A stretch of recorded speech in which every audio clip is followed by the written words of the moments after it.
All right, friends. Oh, you know what would be nice? A light. Get some kind of lighting situation set up. No, wait, sorry, I didn't already do it. But you know me, Figo. Wonder I can get anything done.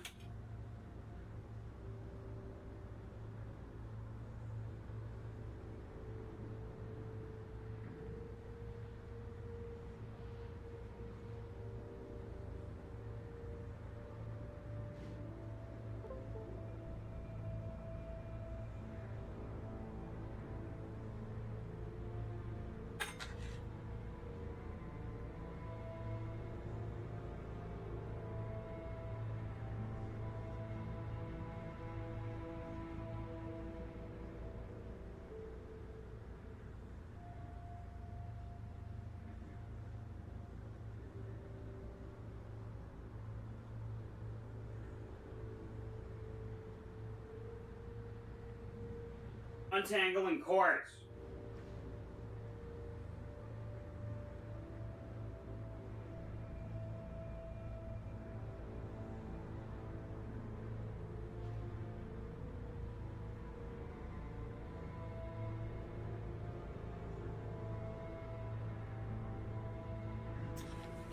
This is just so typically me.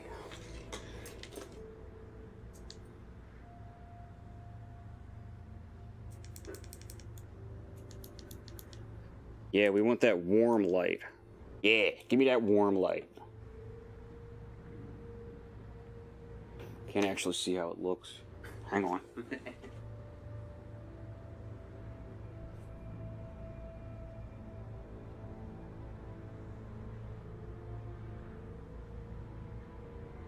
Talking about.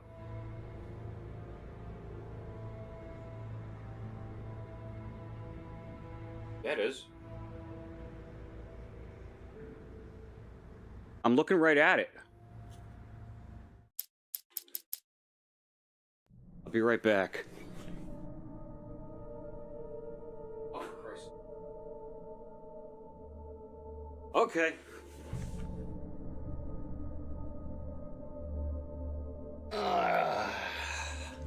Hello, everyone. So, as usual today, we're going to be playing Katamari Damacy.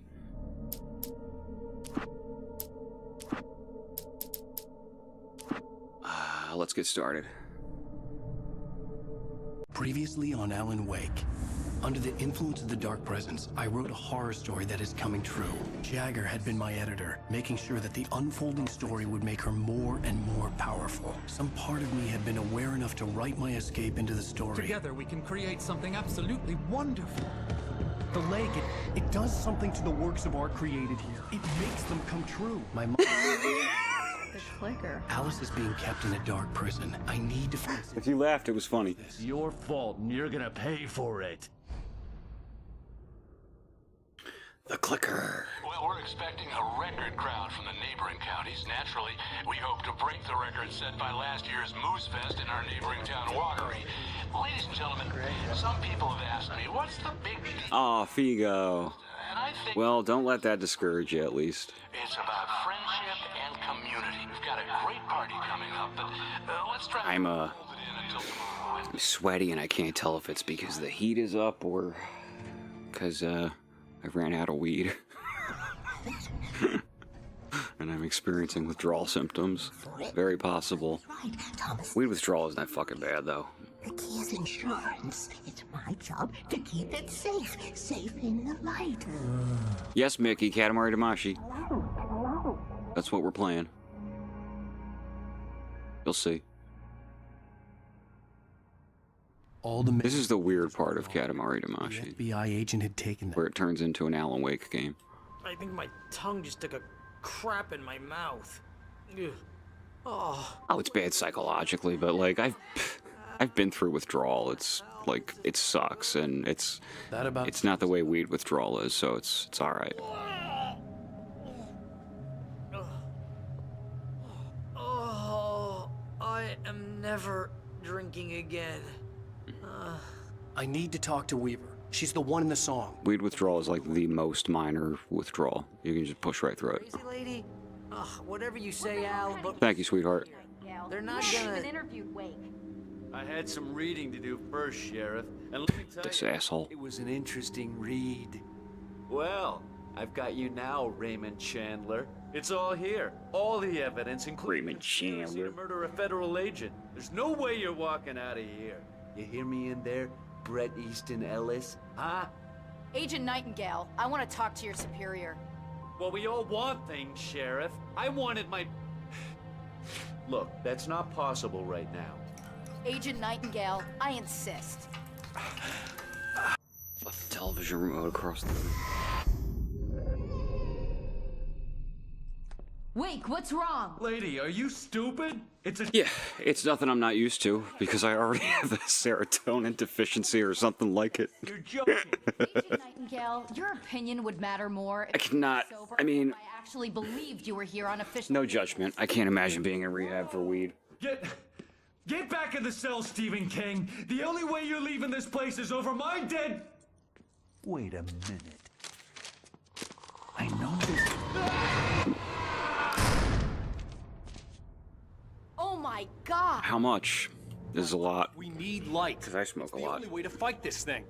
In my office. I've got your things there. Follow me. Oh, man! We're sitting ducks with the lights out! Stay cool. I can get the emergency power on. Nightingale tried to make sense of the manuscript. It was disjointed and strange. He didn't understand half of it, but it all rang true. Impossibly true. R.I.P. He took FBI out his hip tape. flask when he reached the page that described how he reached the page that made him take out his hip flask. It wasn't the booze that made his mind reel. Nightingale felt the situation veering out of his control, but the gun at least felt steady in his hands. He was ready to fire, resolved that he would let this happen over his dead body. And yet he hesitated. He had seen this moment before, read it in the page. He was transfixed by the deja vu and the horror that he was a character in a story someone had written. Then the monstrous presence burst in behind him and dragged him into the night.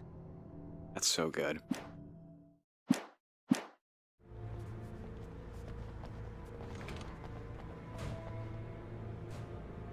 Oh, dude. Oh. That's a lot of money. A quarter or a half every day is insane. Jesus, that's an addictive personality. Thought I smoked a lot. Oh my god.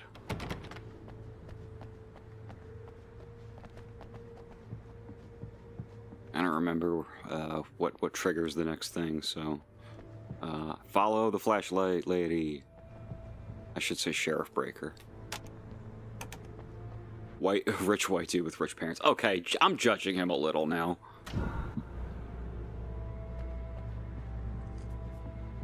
If he has that kind of money to throw around, if you have enough money to throw around to get yourself that addicted to weed, Your things. Wake, what do I need to know? sorry, but I don't care. Hurt in the light. Only in the light. And I need to find Cynthia Weaver. She can help me stop this. Light. Check. Cynthia. She lives in the old decommissioned power plant. I can get you there pretty quickly in the rescue chopper. Come on, let's get back to your friend. I had to say, I didn't want to say weed on the STG stream, so I said, like, happy flowers or something. We're going to fetch our ride, but I have friends who need to be warned about this, and I can't be in two places at once. I need your help. The sheriff station is, like, identical to Alan Wake 2, by the way. They really recreated all this stuff. Call them and tell them you have a message. Just, like, new desks and everything. Stuff that would change over 13 years, but the building is the same. Like the TV show? Gotcha. Oh, hey, that radio guy is on the list. Maine. Who's Frank Breaker? He related to you? My dad. Hey, is this like a secret society? Can you do this? You'll be safe here. The backup power's on. These guys need to be alerted, just in case we don't come back. You'll come back for me though, right? As soon as we get the chopper ready. Thanks, Wheeler. I owe you one. Okay, let's go, Wake. Through the back. My hangover wants a pizza. Opiate addicts, yeah, it would have been at the time, right?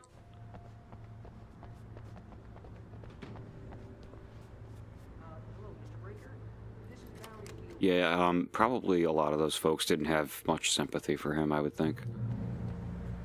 Oh, hell. Whatever took Nightingale must have broken the gate controls.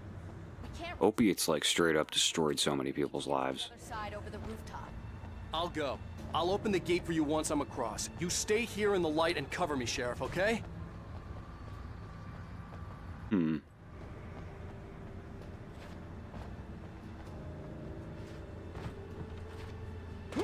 Oh, there it is. There's the ladder.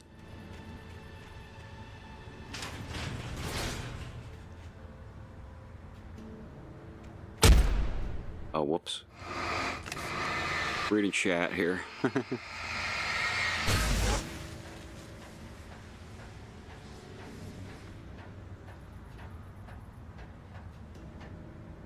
Well, it takes time to leave your system, or it does. I don't think it takes long to leave your system, but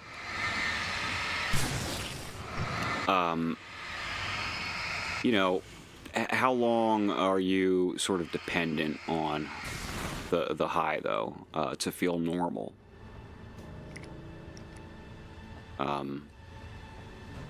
People think that I have a hard time remembering things and following things because I smoke weed, but like, no, the weed helps me at least. I don't know about anyone else with the ADHD. Makes it easier for me to focus.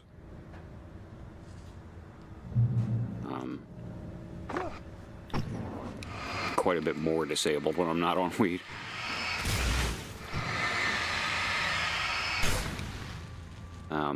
Anxiety and ADHD are both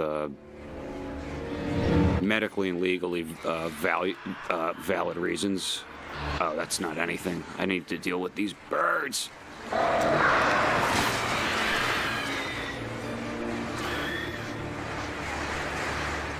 Alright, you fucking birds. Oh.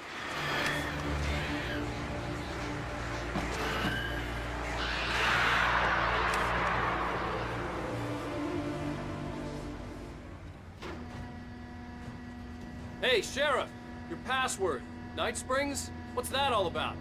It's a stupid joke we have. That Bright Falls is the original inspiration for the TV show. This town can get weird at times. Never this weird. Okay. Trusting the sheriff in Bright Falls is a good idea, it turns out. For some strange reason, Couldn't leave without the sheriff. she trusts Alan. The FBI, you gotta watch out for them. But the assumption is that the local police are good. Because the game is a fantasy. You need to bypass the damaged control box. What am I, an electrician? Hold on! I don't know if... No, I don't think so. I've brought up Twin Peaks Season 3 enough times to remember if any of y'all had seen it. Damn, that's smart. Good job. The FBI on Twin Peaks was always good. Stop is the town hall. The keys to the chopper are there. They were just sort of interested in the supernatural for the most part, it seemed, you know? And Cooper, the FBI agent, was like the best guy. And there's something weird that happens. I'm not going to say what it is, but it made me think this has got to be a critique of that. This has to be like in retrospect, sort of looking at the situation and treating it realistically. Because it's without explaining exactly what it is, he makes a very weird move near the end. Not the FBI agent, but David Lynch. That's sort of not so much literally story-wise, but thematically, it seems like he's saying something about like what real authority is like. There goes the deer float. There goes Deer Fest. Oh!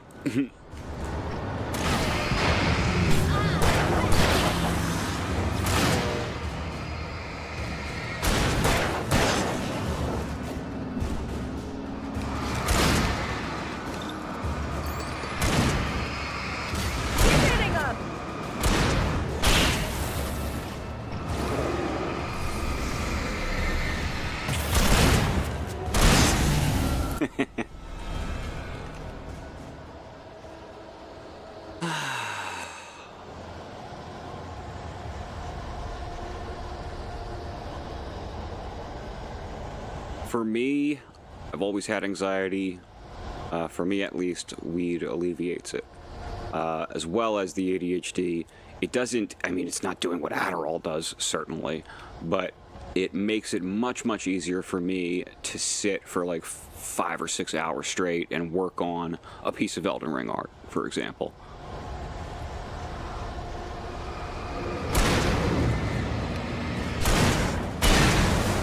They are both shadow monsters and possessed people.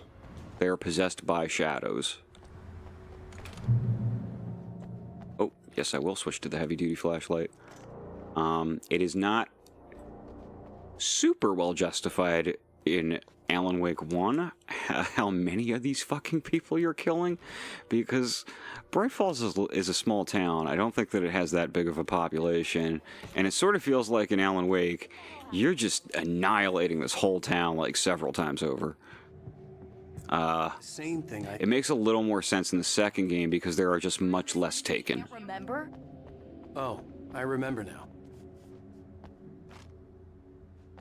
Oh, that's right, Figo. I make all of the Elden Ring thumbnail art for STG.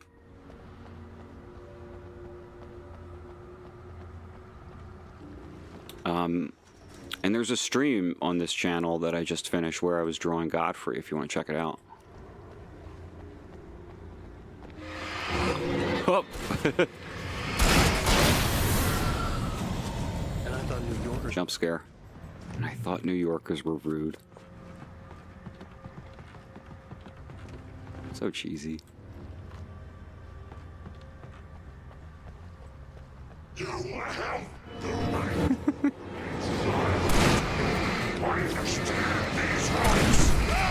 Oh, there was another one. Right out of my field of fucking vision. I really think, like, one way that they nerfed the Taken in the second game was to just not make them do that quite so much. Up here behind you. It's probably less fair. To the AI, I mean.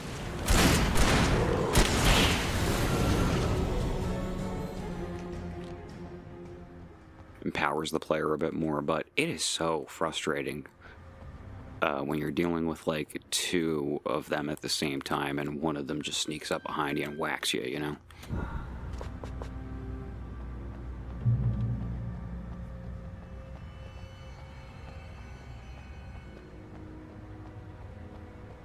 Thank you. That's awesome. I sometimes wonder how much I'm adding by spending all that time on color and shading.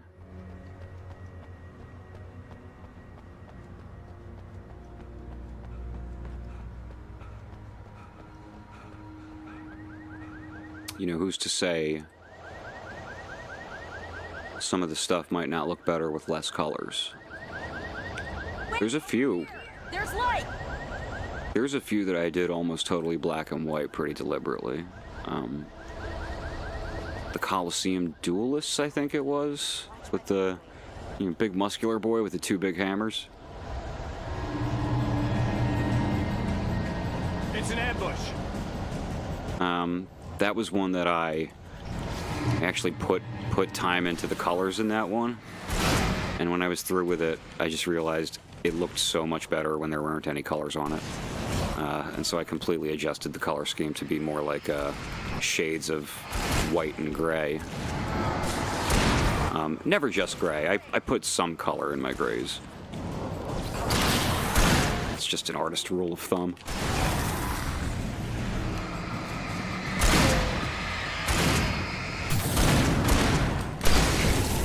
Man.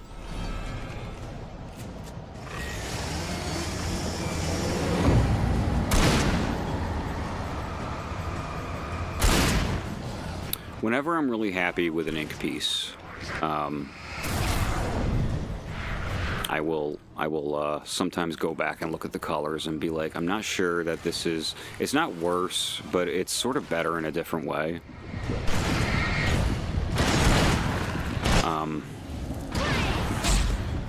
I just like, I like ink. That last one, I intentionally did not do a lot of ink shading. Because I decided to leave all that for the final image. I wanted softer shadows than I often do.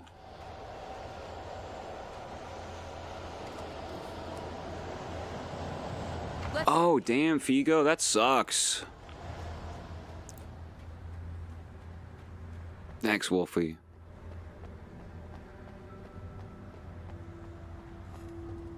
I feel like there was a lot of cool 90s animation that had really heavy black shadows, and I think like that and Sin City You should be able to jury rig it. were big influences into the way that I... Oh, and Mike Mignola, of course, Hellboy. You get burned for a change. I love those big fat black shadows.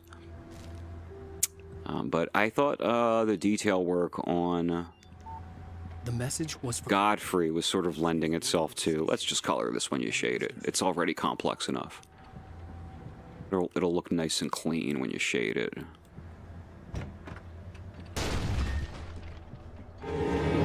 That's one where, even though I was happy with the ink work, I don't necessarily think that it looks better than the final product.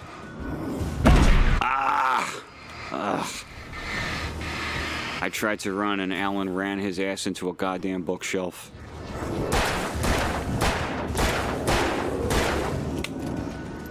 Nah, come on, man.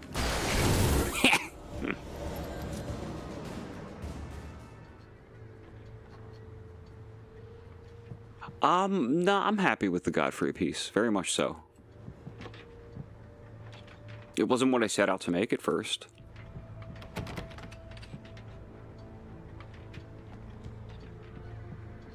Nah.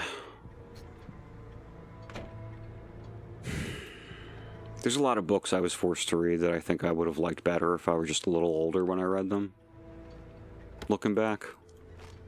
School really does kill your interest in so many cool things that you end up having to pick up later to discover that they actually are cool. Keys.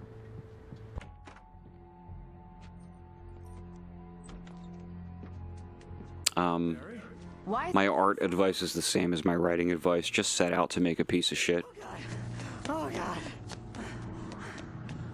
If you set out to make a piece of shit and then fix it up, you'll be surprised at how good it can turn out.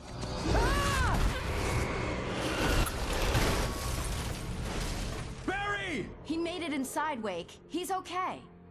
We're all kind of better critics than The storefront's blocked. Come on. artists by nature. You can become a better artist than a critic, but I think like if just a human being that's a blank slate, you live your life long enough, you're just going to come out the other end of it being better at criticism than you are at making anything. And that's personally how it is for me. When I am writing, and sometimes when I'm drawing, I just don't put a lot of pressure on myself in terms of how that final product is going to turn out. Which, for a long time doesn't benefit you, but you're not doing it to get better, you're just doing it for fun. And then you just eventually kind of do get better through sheer repetition and observance of the world and of other people's art styles.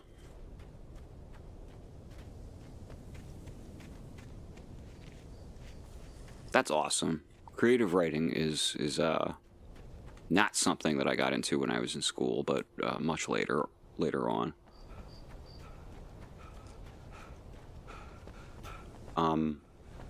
To be fair, when I did get into creative writing, it was complete trash across the board, and I didn't like understand the advice I was giving quite yet. Oh, hi, Doc. I've got Like I hadn't come to these conclusions about making crap, so I just got discouraged by making crap, you know? All the shooting in the air is idiotic. One of these days, they'll kill somebody. When really you should just power through and just make crap. He's got a point, Wake. Look, this town can't take this. You can think your art is crap, you just need to keep doing it. And eventually it simply will not be. I hope you're right. Come on, let me get this door open. Wait, you got the keys to the bookstore? Perks of being the sheriff. A girl needs to get around.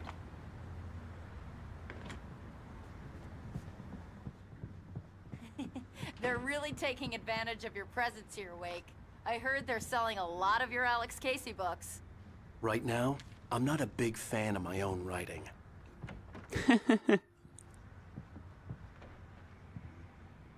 Any more cool books I can check out?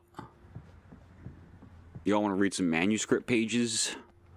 I don't see Barry. Look, wait, maybe that's him. That's the way to the chopper. Yep, that's always the way. I also sort of don't really believe in talent. I believe in inclinations towards certain things, and then you just end up doing them long enough that you become good at them. But I sincerely believe that anyone could write a great book or script or art. A beautiful painting, regardless of, you know, if they were naturally inclined towards it as toddlers, you know. I was just encouraged.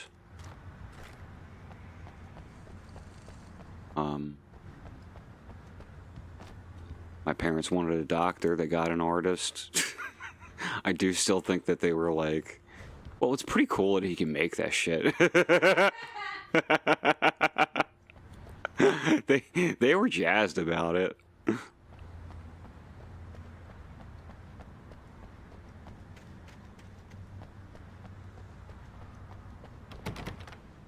All right, Breaker, you got this.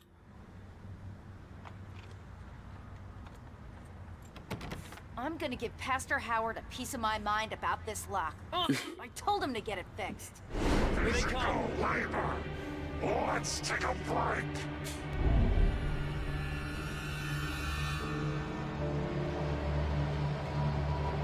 There's so much of this. Just so many excuses to get you fighting. Oh, hell yeah, beautiful.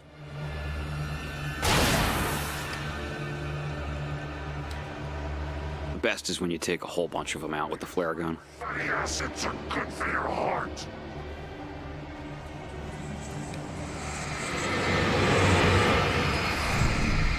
Ha! Oh, there you go.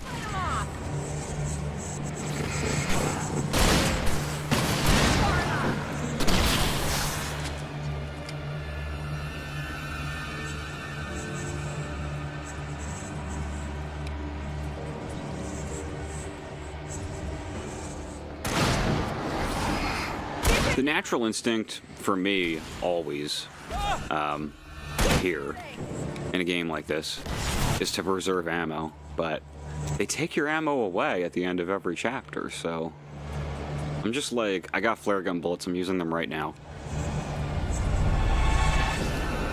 This guy's a pain in the ass.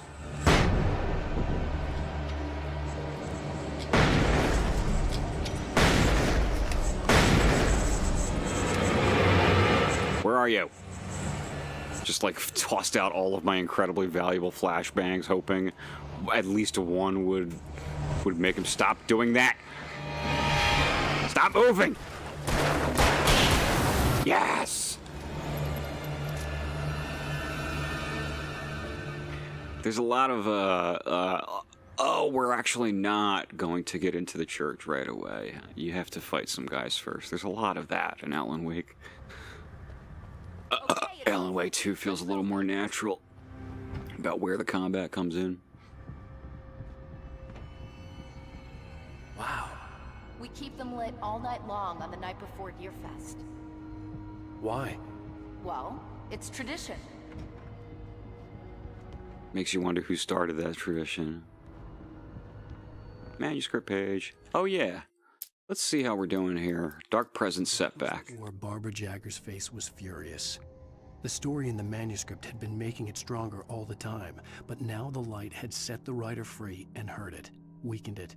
It was only a matter of days before the Dark Presence would be strong again, but meanwhile, it would be difficult to recapture the writer. Cynthia Weaver worked hard, following her obsessive rituals, sometimes fighting them, always giving in to them in the end. She haunted the halls of Bright Falls abandoned power plant. She marked her caches with light-sensitive... I agree, Figo. ...be seen by eyes that had been touched by darkness and saved by light like she'd been.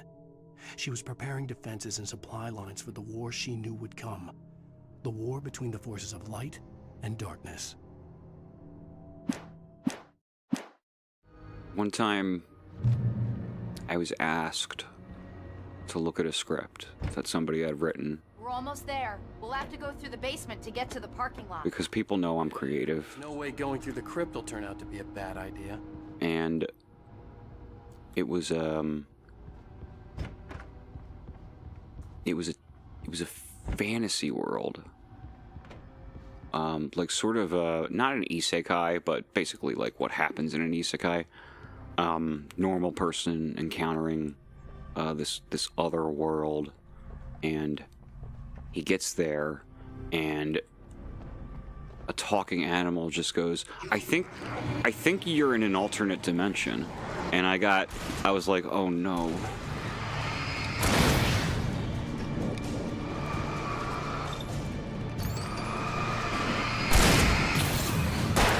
Oh, you're in an alternate... You must be in another dimension. You must not be from this one. Obviously. We know about dimensions here. It was just very, very, like, awkward and unnatural. And, I did critique it, and I tried to be as encouraging as possible, but it was hard. I never heard back either. It was a lot of wasted effort. Breaker, what are we doing here?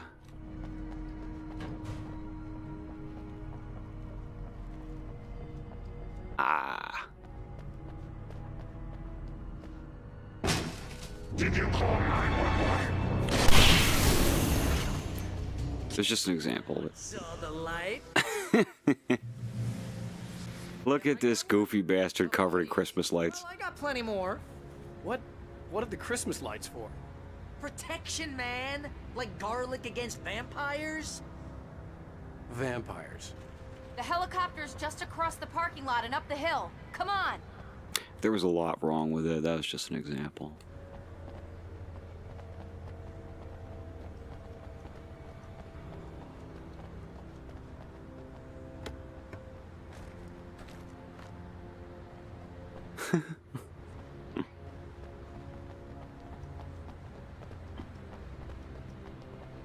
The Bright Falls General Store is now my favorite place in the entire world.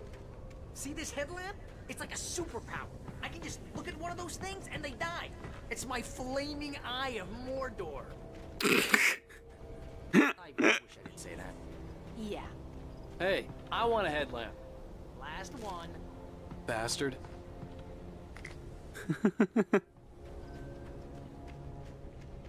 Yeah, I mean, you gotta be willing to embarrass yourself to write, though. Even when you're good.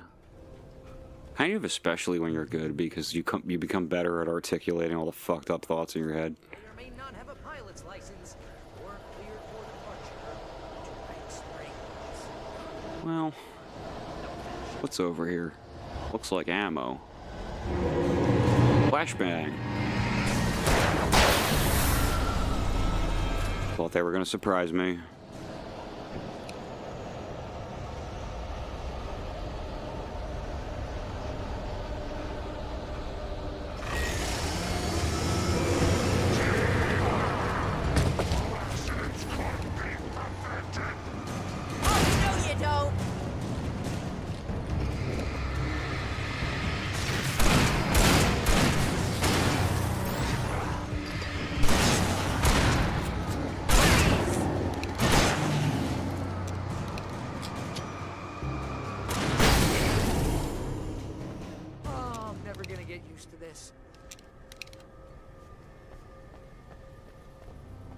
Well, looks like it's handgun time from here on out, because I ain't got shit left.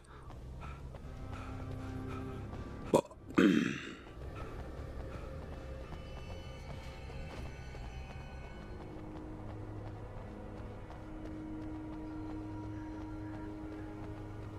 helicopter's just up ahead.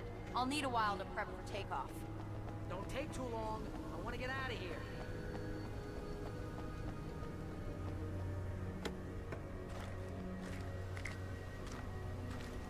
Ah, yeah.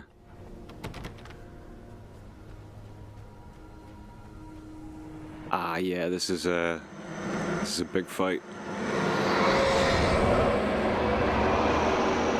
Yeah, you could always start that channel now.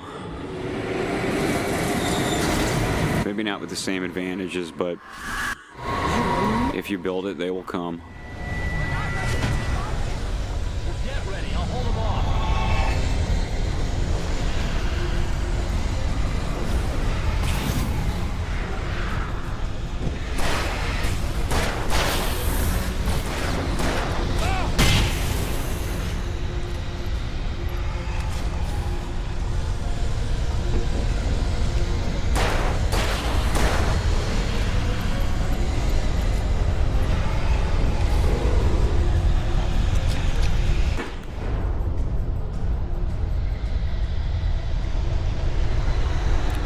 I think I'm gonna be okay. What else? Oh. Pretty nasty.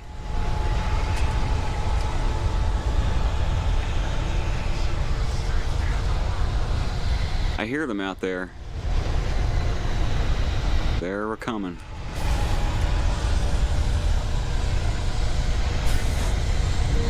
Anyone see that new Doctor Who?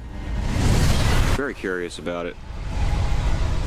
I really did not like the Chibnall run. I thought it was evil.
Going up here. See him from all angles.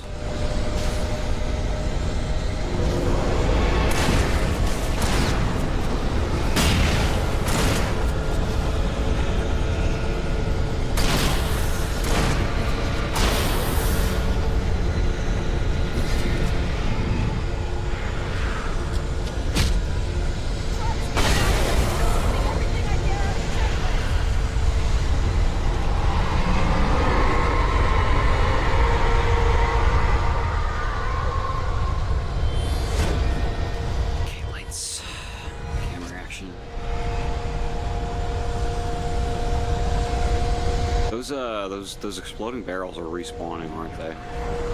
Or did it did it happen when I died and I reloaded?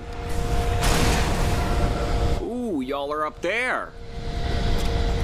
Ah, there you go.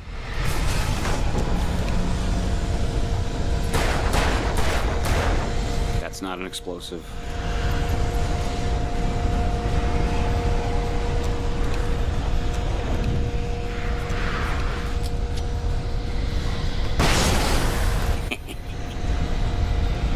You, sir.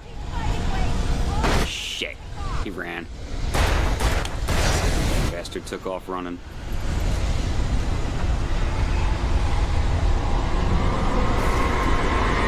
the assault still.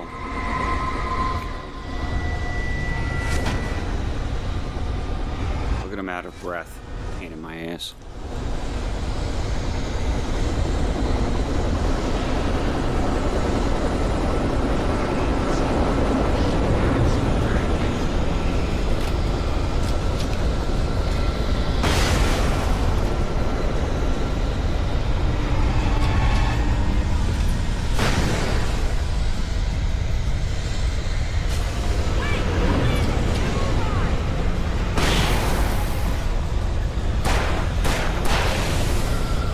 Shit's fun, folks. Get to the helicopter. Get to the chopper!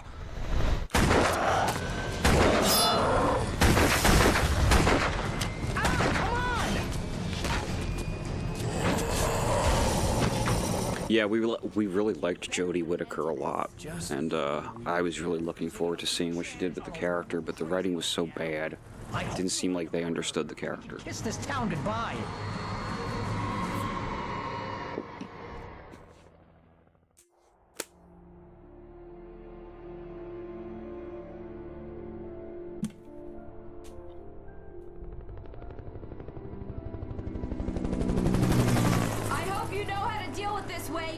I guess you New Yorkers are used to rough situations like this. Right. The city's a war zone. King Kong, mutant alligators, and Alex Casey shoots the place up every weekend. Look, I never even carried a gun until a couple of days ago. Well, my dad used to be a cop there. Tells some pretty wild stories. Stuff like this? No, just normal bad stuff. Kinda like your books, Wake. I used to tease Dad that he was just like Alex Casey. You've read me. Oh, sure.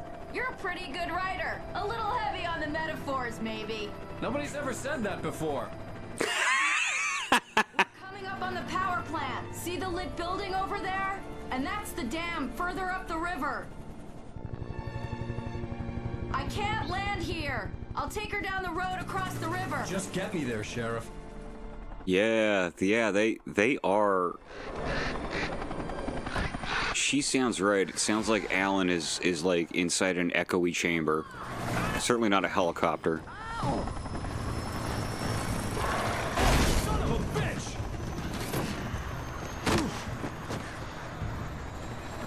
Yeah. A more common story in older games than now.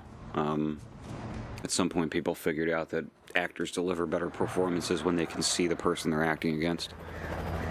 Wait, we're gonna have to shake these things. I'll meet up at the plants.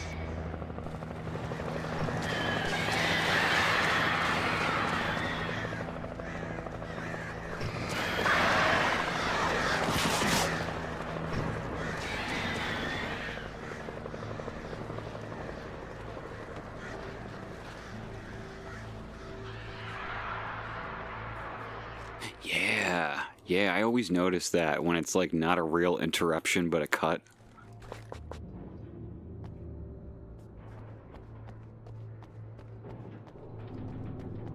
I would still use it in editing though, because I would assume people can't tell the difference.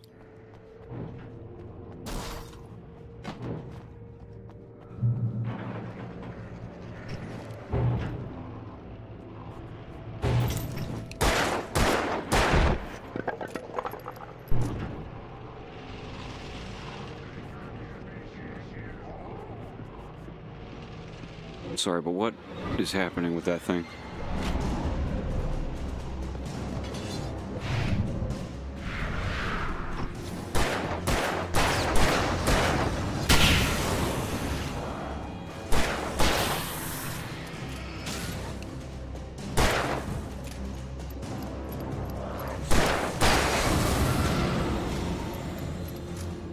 It is weird how good the rest of the game sounds. It's like something happened that day.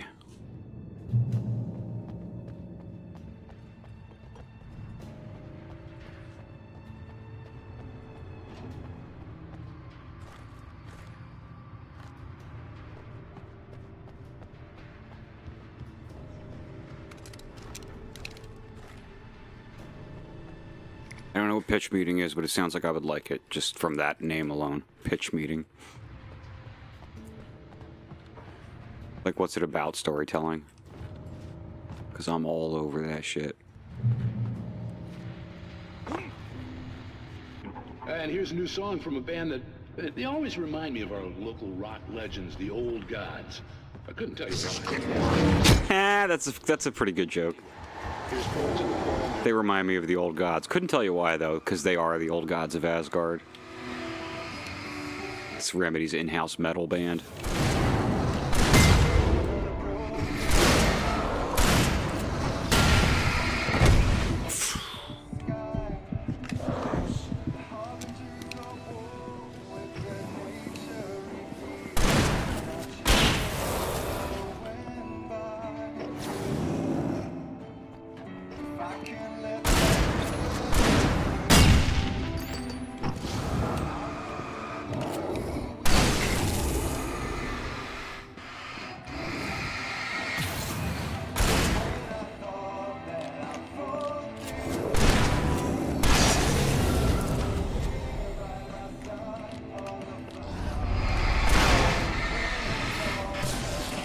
Satirical pitches for movies.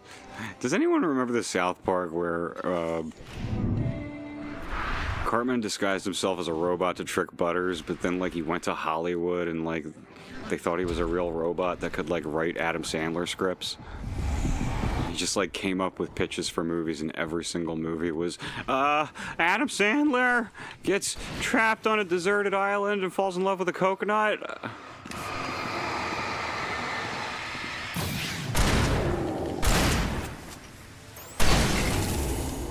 Eventually, it was like they were torturing him, having to come up with all his Adam Sandler movies. God damn it. Ah.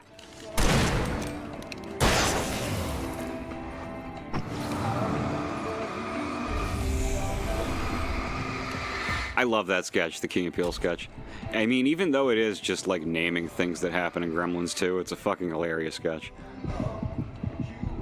Because everything that happens in Gremlins 2 is insane if you describe it to people. Good. Very good. I was about to be in some trouble there.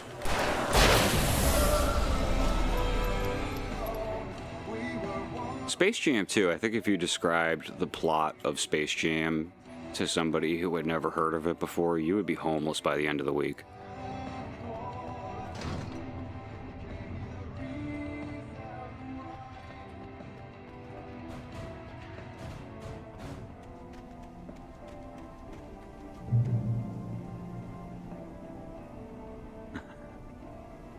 So basically the Key and Peele Gremlins 2 sketch. Alright, I'm on board.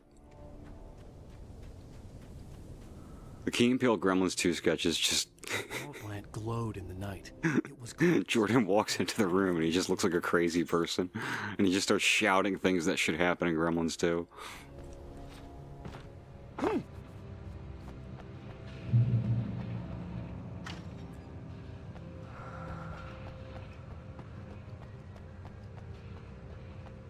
There should be a smart gremlin who talks, and there should be a spider gremlin, and an electricity gremlin, and a Batman gremlin, and a lady gremlin, and there should be a gremlin who just looks stupid as fuck. That's his whole thing. He just looks stupid as fuck.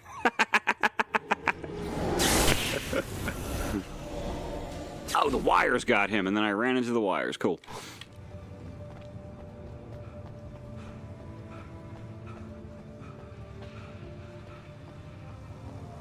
Mm-hmm.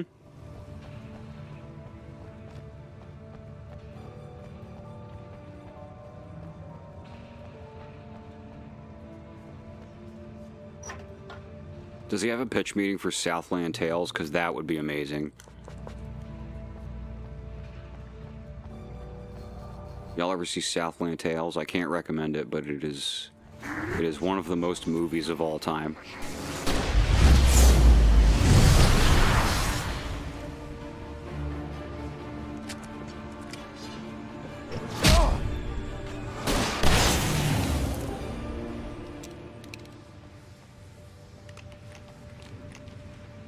Southland Tales. It was Richard Kelly's follow-up to Donnie Darko. And you could say he took all the wrong lessons from it, because it's much weirder and much more incoherent. Honey! The pitch meeting for Southland Tales is Southland Tales. No, you're not. The pitch meeting for Southland Tales probably looked exactly like the scene where The Rock describes his movie script to Stifler.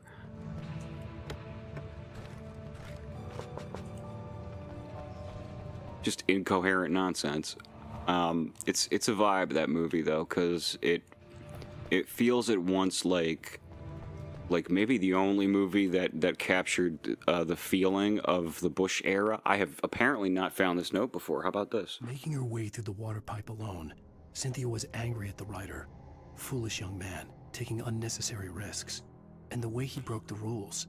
Didn't he understand what was at stake? Since the terrible days in the 70s, she hadn't wavered once, as hard as it had been. She was tired of protecting the town all these long years, and now only wanted to rest. This poor lady.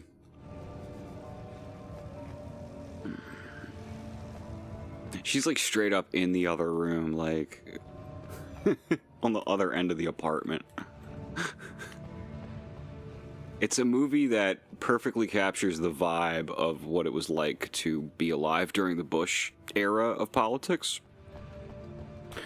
Because everything was just so overwhelmingly stupid and confusing and pointless and nihilistic, it felt like. And it's just really the only movie I've seen, even though it isn't particularly good, it's the only movie I've seen that makes me go, that's what it was like. That's how it felt. And at the same time, feels prescient in a way because of how fucking dumb it is. Oh no! This was a trick!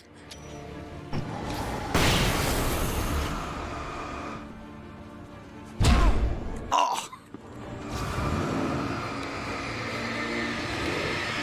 It's not a good movie, but it has one of the best scenes ever in a movie, where Justin Timberlake gets really, really high off the fake drug in the movie, and does like an interpretive song and dance number to all these things that I've done by the Killers, and he's like, it's like set in a smoky arcade, filled with women wearing like nurse Halloween costumes who all have like this Marilyn Monroe vibe, and they're like acting like they're all really horny for him.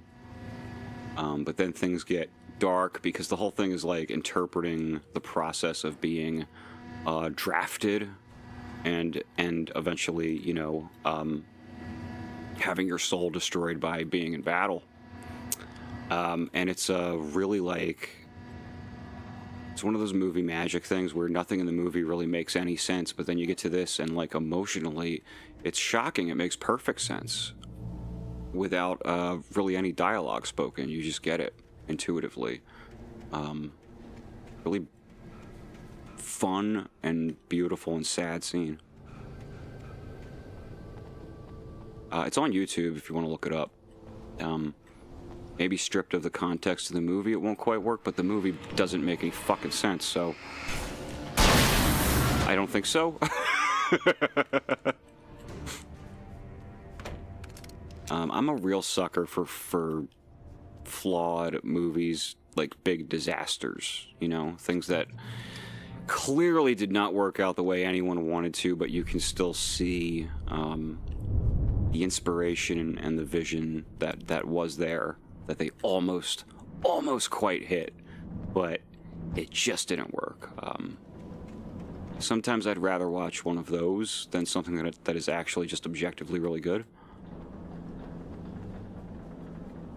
Is there a switch in there that I didn't see to move this bridge?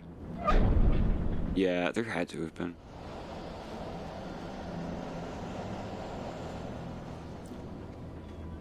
What'd you say, babe? Pitch meeting for, it's funny when Pat and I were talking about the same thing, but he hasn't read chat yet. The last thing you said on my live chat screen was the pitch meeting for Southland Tales is Southland Tales.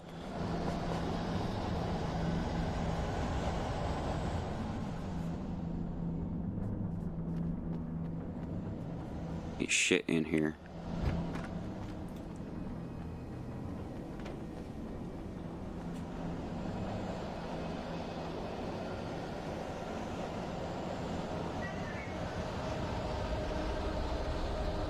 I understand what you said, but like, what?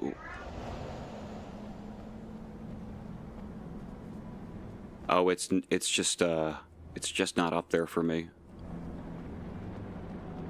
Yeah, I sure am.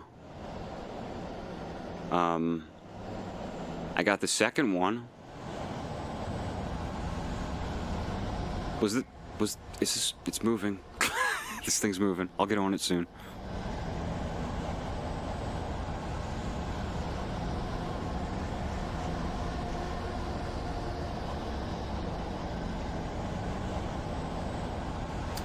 I don't know. It's legit not up on my live chat, but whatever.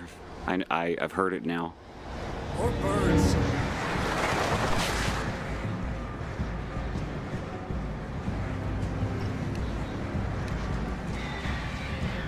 I didn't even really like that song till I saw that movie.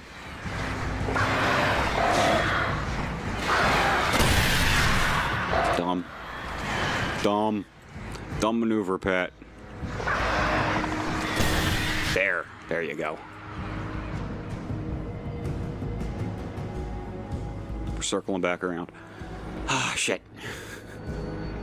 Will I make it? No, Alan's too goddamn slow. He gets winded very, very fast.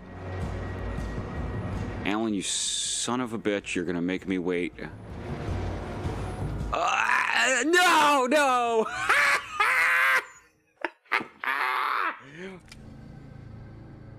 I hate this man sometimes.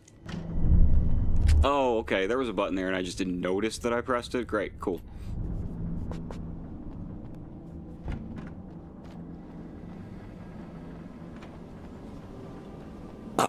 Excuse me.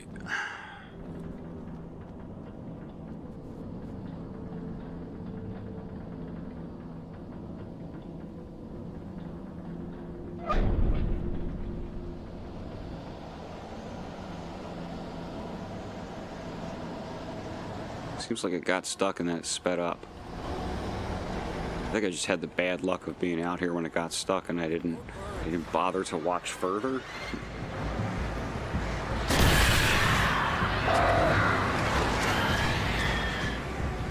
More birds? Well, I will simply handle it. Shit. Come on. Yeah. Oh.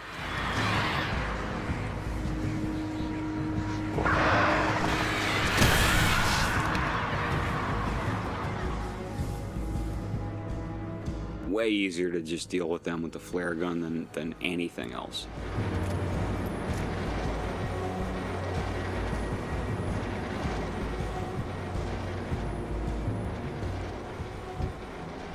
Sweetie, I get that it was in there. You definitely typed it, but like YouTube's fucked up.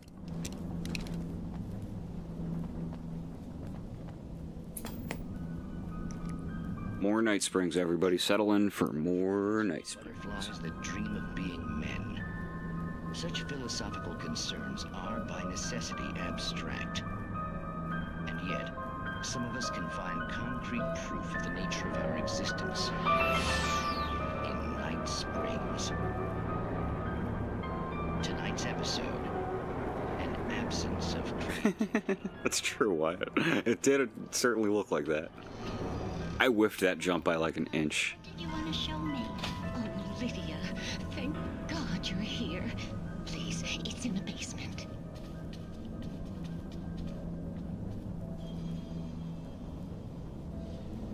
Night Springs is indeed a Twilight Zone reference. It is also a television show in the Remedy universe that Alan Wake used to write for. Isn't it just... And Alan Wake's American Nightmare takes place in Night Springs. I can't look straight at it. And there's a Night Springs DLC coming out for Alan Wake 2. I don't know what that's going to be like. How did you get here? Well, I'm trying to work. Did you put this thing here? In a way. To be more precise, I put everything here but that. Really? But what is it?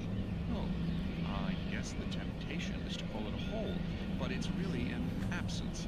Profound. One time I heard somebody describe In Martha's... Southland Tales as Neon Genesis Evangelion if nobody in the story had any self-awareness whatsoever. Ladies, and put something really weird in the basement. It was a great it starts. It's not untrue.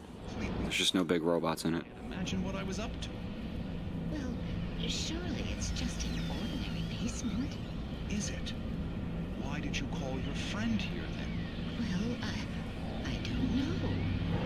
Oh well. Couldn't you just ignore it? Oh no, I couldn't do that. It would probably turn into a plot hole. Mine already could sink the whole enterprise. Oh my. Listen, ladies, not to be rude, but I'm really not at all sure where I'm going with this, and you're just not helping. You should just go back upstairs for a cup of coffee while I try to figure out what I'm up to. Well, if you think that's best. Maybe I should just stop here. Or is that too moronic? That's not a good episode. Who can tell? It's a fine line between the stupid and the sublime. Night Springs.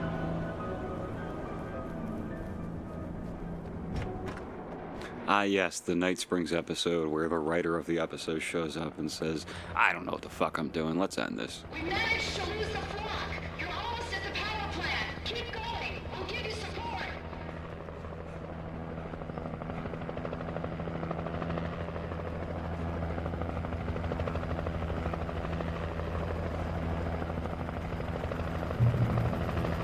Not familiar with the whole sketch. It's a sketch about a hole, I take it. Is it one of those Acme holes that you just like, you stick it on the wall and it's a hole? Because I don't know how they do it.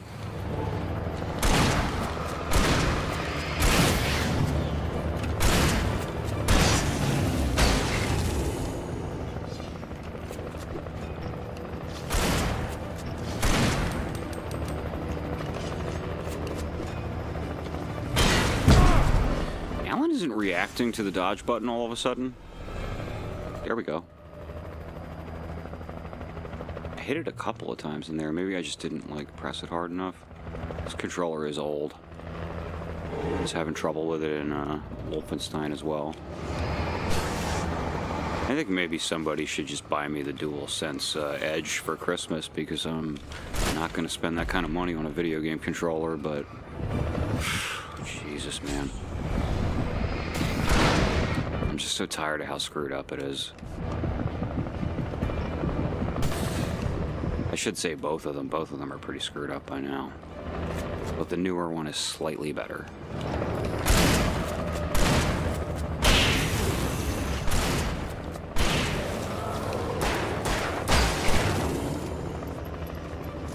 Anybody else? Whoop.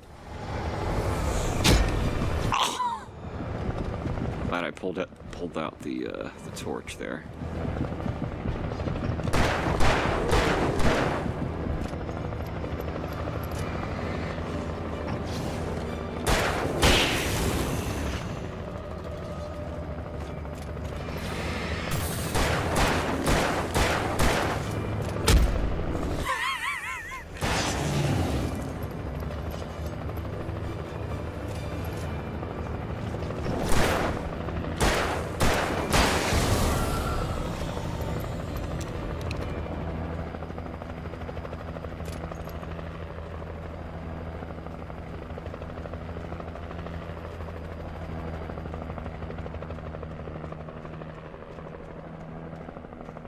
Trump's racketeering case in Georgia had its first motions hearing today.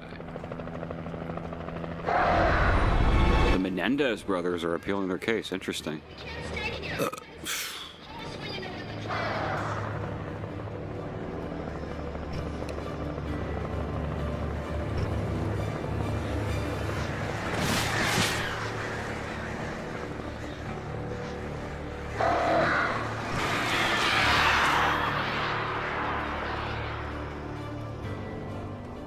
Trump, where did you put the classified documents? In the hole?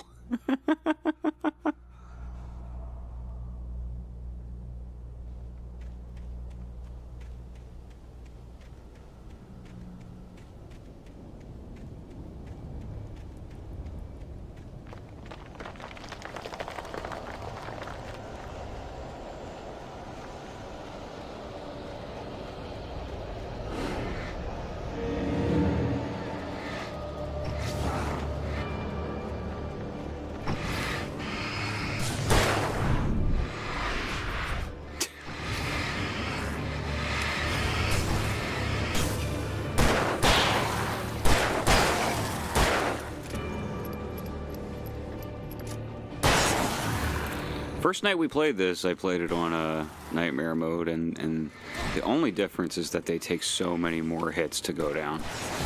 But the game does pretty much compensate you for ammo, so it's not that hard. It's just a bigger pain in the ass. So I decided not to do it.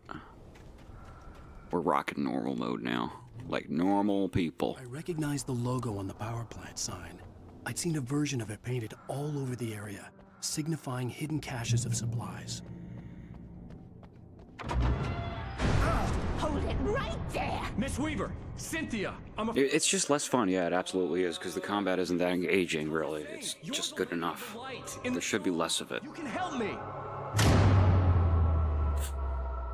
About time! Young man, I've been waiting a very long time for you. I was talking to Jesse about how he's like, well, the gameplay in these games isn't fun. It's everything else that's fun. And I'm like, those are just all kind of the same thing, dude. It's at the dam. I built the room to keep it safe. Will it help me find Alice? Will it get me back to the cabin? Fine, let's go. I can get my friends to come back with the helicopter. Oh, we won't go outside. Never at night. That's rule number 1. I sort of feel like it's good to have a broader definition of fun than just like, this game is mechanically fun to play. You know what I'm saying? Because I find Alan Wake very fun. I find the gameplay fun while I'm playing through the story of Alan Wake. It's like just enough to draw you in, and then it's everything else that works about it, and then it's all part of the same thing, and we should be a little more broad with our definition of fun. I don't know. I can't be outside in the dark. The kill switch is outside. Like, if Resident Evil 4 with just the controls and the mechanics of the game, that's Mercenaries. That's a lot of fun because it's like a really developed and deep combat system. I don't think Remedy really makes those. I think Remedy makes their gameplay feel as good as it needs to feel, but they are just as interested in every other element of the thing. Hurry! The switch is on the wall facing the shore. I have been preparing for these times. The dark tides. You have found my caches, haven't you? You can see the signs. Very few people can. Yes, please. Take what you need. This is all for you, for the likes of us. We do Tom's work, don't we? I cannot take you to the well-lit room if the lights in the pipe go out. You must go outside to use the emergency switch. Yeah, I was gonna say everything Wolfie just said. That's pretty much it, yeah. I just want to have my own thing going. And, you know, we don't monetize STG when we stream. Because we're definitely gonna say some things that are gonna, like, piss off advertisers. It's just the nature of me and my wife. But I don't need to be concerned on my personal channel whether advertisers are interested in being associated with all of my extremist opinions. Alright, nothing in here.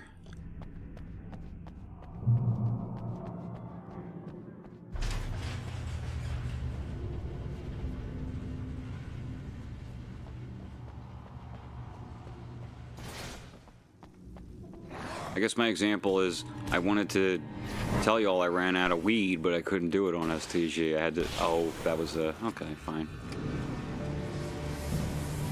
I had to censor myself. That's what this channel is for.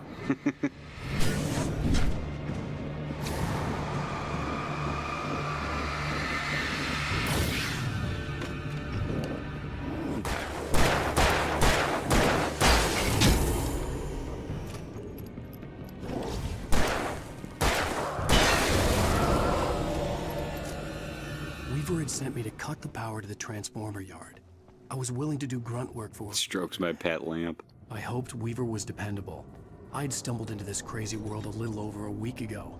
She had been living this insanity for decades.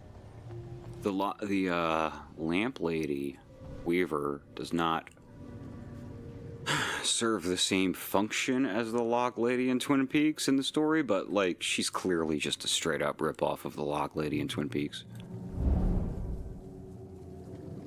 I could see the kill switch that would come. Mostly family-friendly, STG. Now I had to find a way to reach it. We're also not trying to advertise to children or anything like that. That's not really what we want either. But, yes, family-friendly in the sense that advertisers want you to be.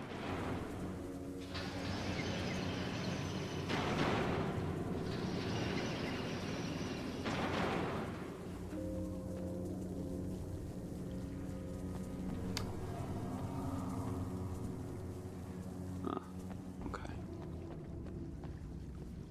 Nope.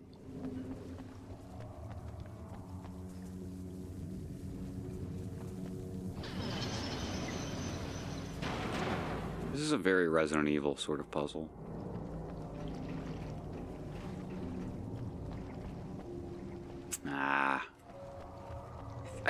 My instinct is to try to get them all closed at the same time.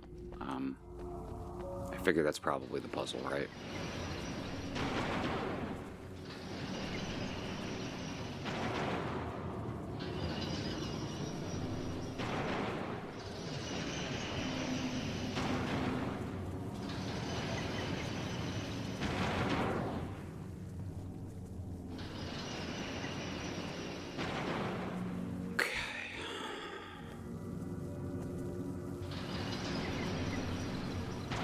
Hey! Yo, I flipped a coin, and I was right.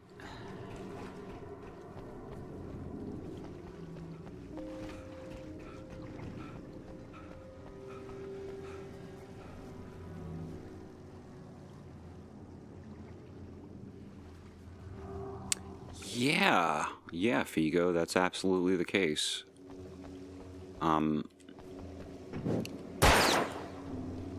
You can shoot those, you don't get anything for it.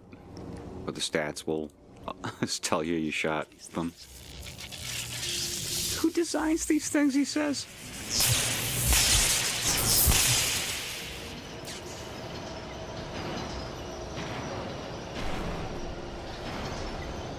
The transformer yard went dark and dead. Weaver's water pipe passage should now be good to go.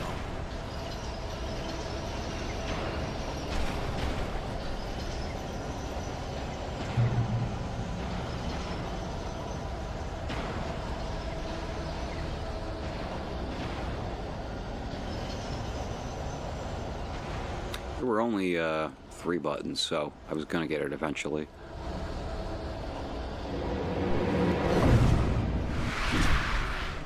Oh, the goddamn door is possessed!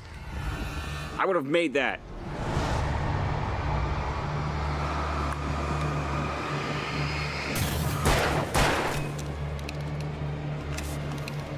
No, that's not. There we go. See how many that took care of. Basically all of them.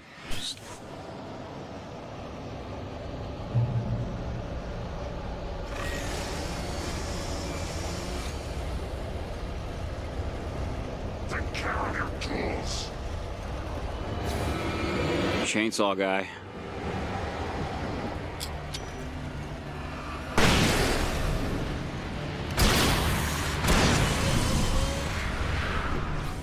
That was a dodge where Alan didn't do anything.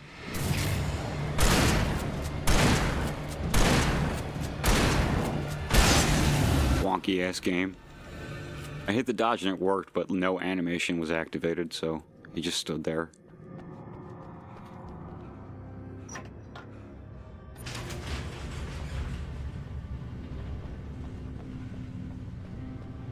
Oh, and yeah, I like the art streams. I think Wolfie said already. I like to, my idea was to do art streams here, because I don't really think that the general audience is interested in that. Way, young man, follow me. Come, the pipe's empty now. We're ready to go. But people who've been following me and Mickey, on the other hand, you guys, you certainly want to see those art streams, so this is the place to be doing them. Such a crush on him. Such a beautiful man. I was jealous. There was a part of me that was maybe a little glad when she had the accident. And then Tom started writing and woke the darkness up. He tried to bring her back, but you can't do that. There are no free rides like that. I'm starting to realize that. In that case, young man, perhaps you're a smarter man than Tom was. The witch looked like her, but it wasn't. Barbara was sweet. He didn't understand until it was too late. He tried to undo it, wrote himself, her, everything he'd ever written out of the world. Oh, he was so famous. And afterward, no one knew. Oh, Tom. He left only one thing behind in my care, in case it happened again. Insurance. He trusted me. Or perhaps used me a little. Tom knew how I felt. Knew I wouldn't refuse him. I built the well-lit room and put it there. It's been waiting for you. We are characters trapped in a story you have written, and none of us will survive to see the end of it if the darkness isn't stopped. She'll twist the story to her own dark ends. How do you know all this? Tom, that's the way he wrote it. He still talks to me, you know, in television, from beyond, from below. We have both been touched by the darkness, young man. He saved us both with light, but the darkness stays with you.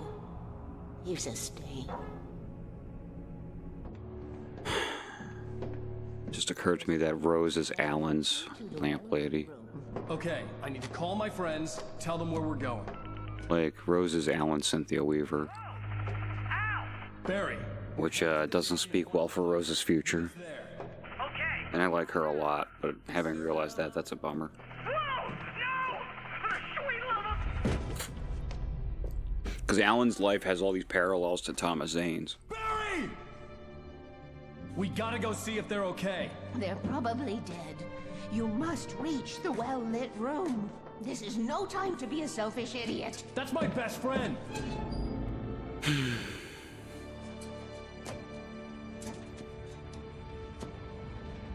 Well, be a fool. I'll use the pipe. I'll meet you at the dam if you make it.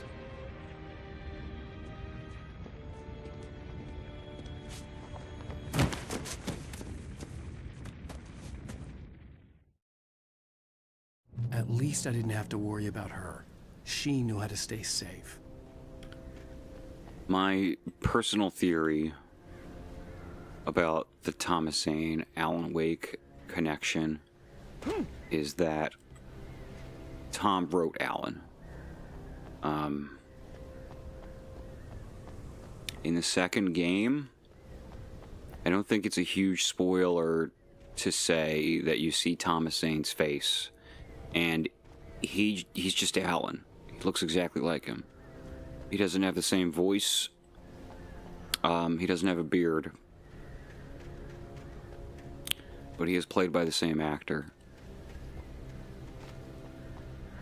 Yeah, a self-insert.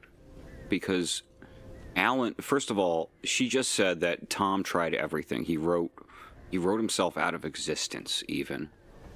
Alan writes a story, and then he has to go into it and experience it.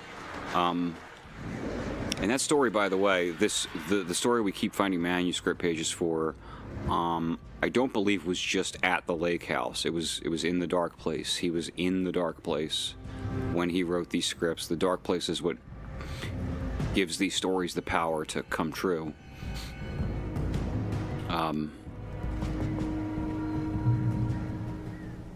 But then he wrote himself out, and now he has to go through his own story. Same deal with American Nightmare. And Alan Wake 2 is all about the people who are trapped in Alan's story. What's going on? Okay. Fell off a cliff. Yeah, maybe, right? It's possible that Alan is partially, like, some of the things that Thomas Zane would have liked to be.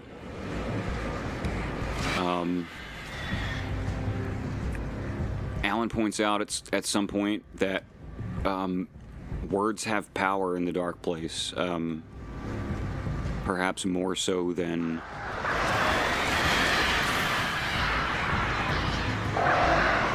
other artists that the dark place has taken. It likes musicians, it'll take whatever it can get, but it seems to specifically write writers because they can straight up change reality. And be very specific about how they want to change it.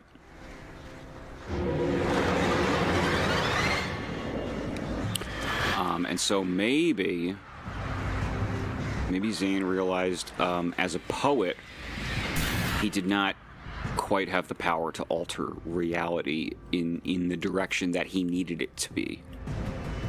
Do I walk over this fucking... God damn it. Was that my mistake? Is that I didn't walk over this big pile of trash? There are holes in this theory. Thomas Zane would need to basically write himself as a new character. It's still him, but whole new guy, whole new life. It might be asking a lot. Barry! Sheriff Breaker! I don't know if the plot can do that. Crash site looked bad, but as far as I could tell, the wreck was empty. But it is, however, I don't expect this to actually be revealed. I don't think they're going to tell us. Because once Alan's in the dark place, and the dark place is sort of timeless, time passes in there, but it's all wonky and screwed up. So at this point, Tom and Alan have been rewriting each other. Alan changed Thomas Zane from a poet to a filmmaker. And now he's always been a filmmaker. One of the first hints you get in Control is that Jessie says her favorite poet is Thomas Zane, and nobody can find a record of that guy. They're just like, what are you talking about? There's no Thomas Zane. What do you mean that's your favorite poet? Somebody at the Bureau is like, yeah, we found a guy who's Thomas Zane, but he's like a filmmaker? And she's like, that's not right. It must be a different guy. That's also interesting because as of right now, Tom has been written out of reality. He did that himself. It's not clear, to me at least, maybe there's something in the deep lore that I just haven't seen. They wrote comic books for this shit.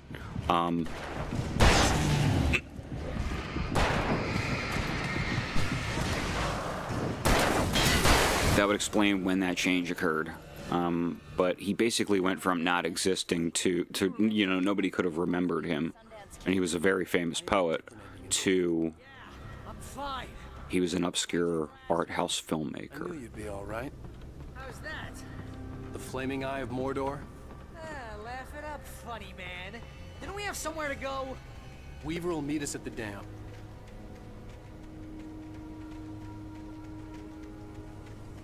Man, this is still chapter 5. It's a long game. When you saw most of your night running up there, while the crazy bunch of demon pigs try to take your head off with an axe. You know your helicopter crash landed in Night Springs. So I think the thing with Thomas and Alan is, at this point in the story, the current point in the story, not this story. That's the elevator we need to take. Because I think these are also just retcons that Remedy has done, and the nature of Alan Wake gives them license to do that. Not more of this.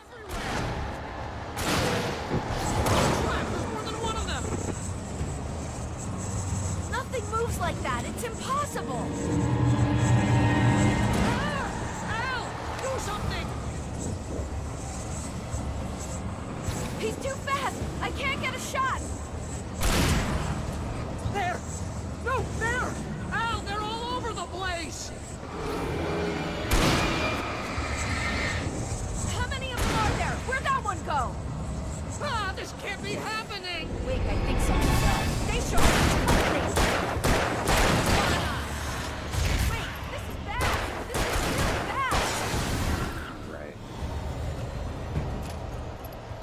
Was that them? Was that just... Are we safe? That was... wow. I think we're okay. Gotta take my pills real quick.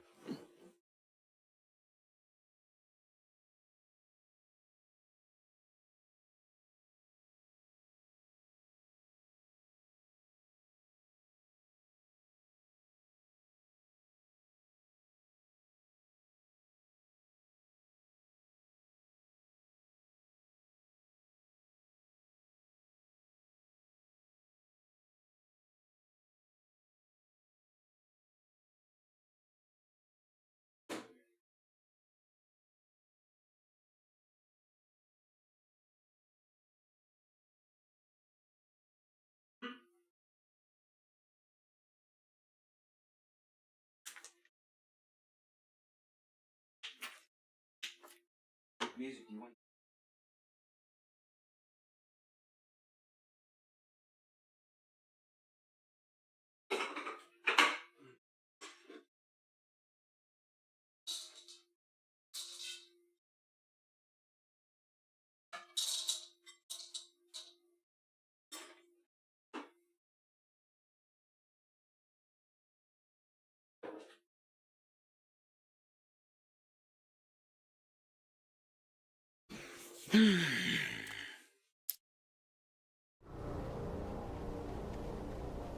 Hey. How bad would writing awful fan fiction power fantasies go in this town?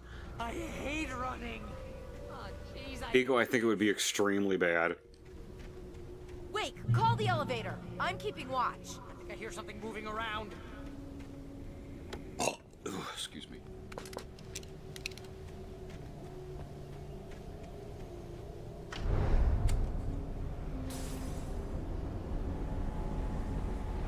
Heads up! Here they come!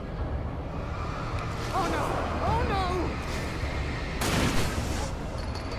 They're coming! We have to hold them off! Oh, didn't realize I had that equipped. But, that's great. Something Alan Wake, the original Alan Wake, really loves to do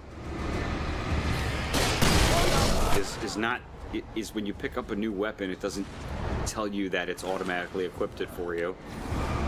So of course I don't remember. I didn't even notice. I swear this is the slowest elevator in the world. Barry.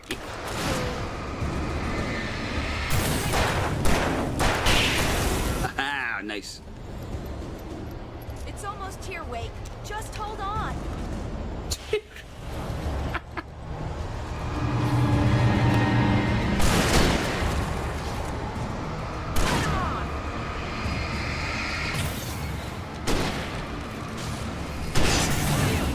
Let's go. Oh, no, you don't. Get back.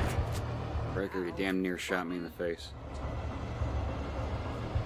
Is the elevator gonna move, or do I have to do it? Elevator going, will ya? God damn you. Barry, why would you not just do that? We're almost there. There's an entrance to the dam at the top. What's the plan, Wake? Well, Weaver's crazy, but she's got something Zane left behind. Something to fix this. Gee, could you be a little more vague? Thomas Zane? Seriously? Might as well be Paul Bunyan or Bigfoot. Yeah, well, he was real.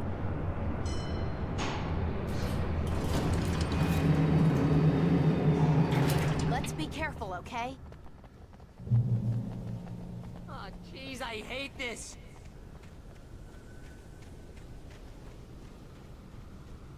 Okay. Gotta be careful about sprinting. You don't want Alan getting tired.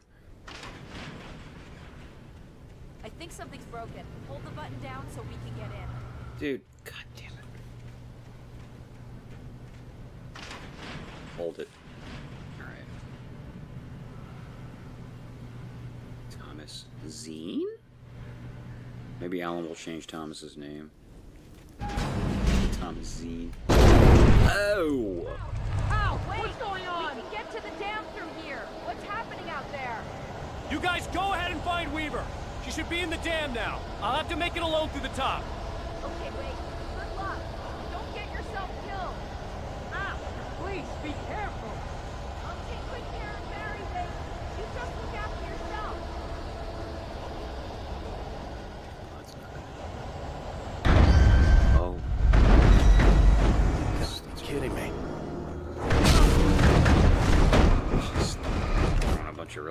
shit at me.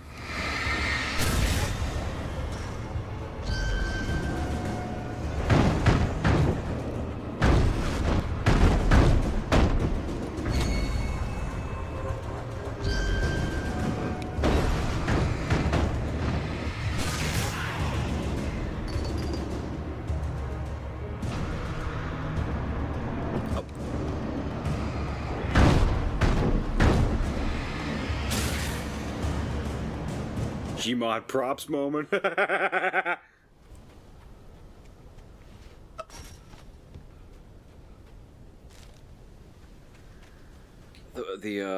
possessed objects thing.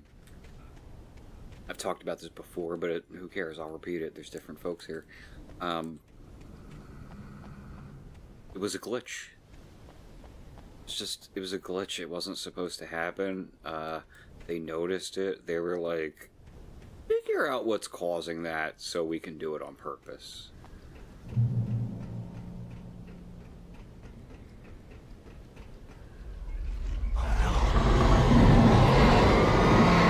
They were in need of enemy variety. It's really just the only. This is all you get for the rest of the game. It's just like crows and small lumberjacks and big lumberjacks. Oh, and the fucking the ones that like teleport around the stage. They suck.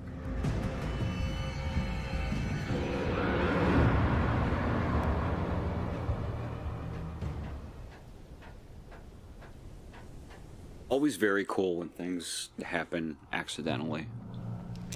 Fishing can be a hobby or a job. Part of being an artist of any kind is ridiculously outnumbered.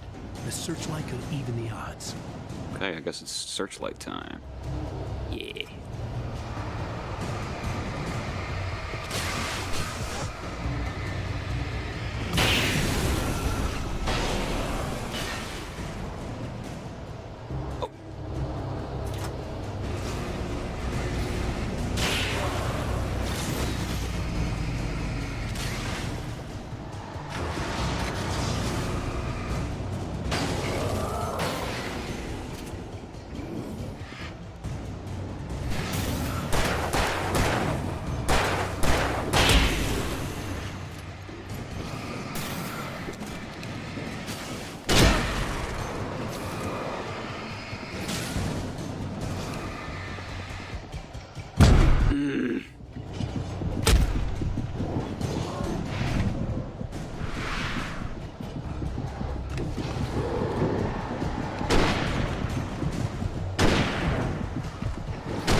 Entirely out of ammo. That's not good.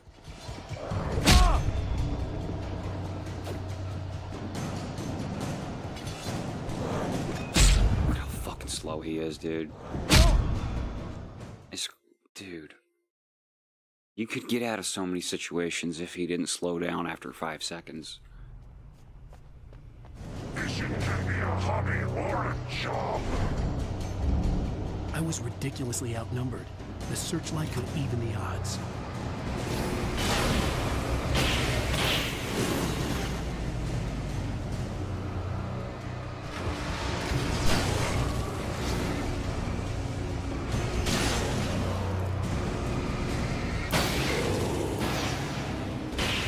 Gotta watch that little icon.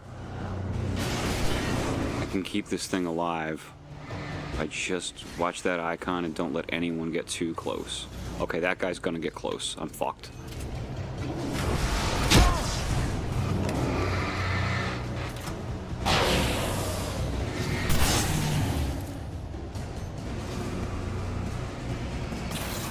We fixed our situation here.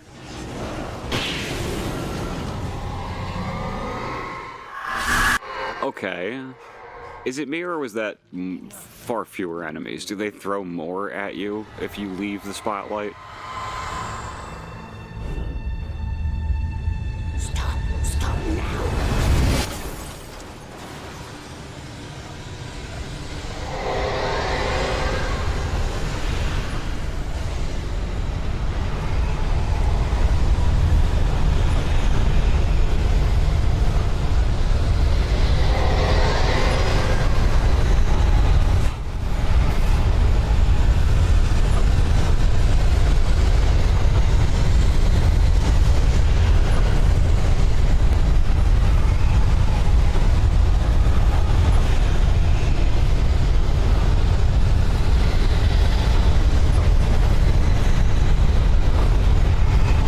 Never would have occurred to me to go this way if not for the yellow marker.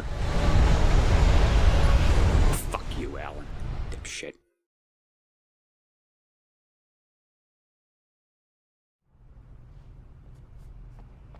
Fishing can be a hobby.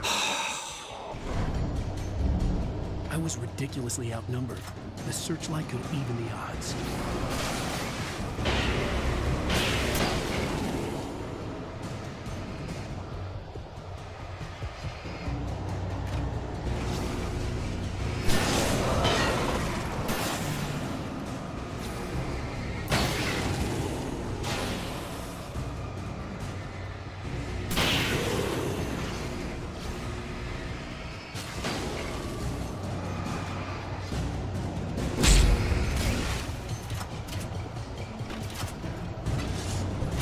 He takes so long, I end up hitting the button twice because I didn't think it registered.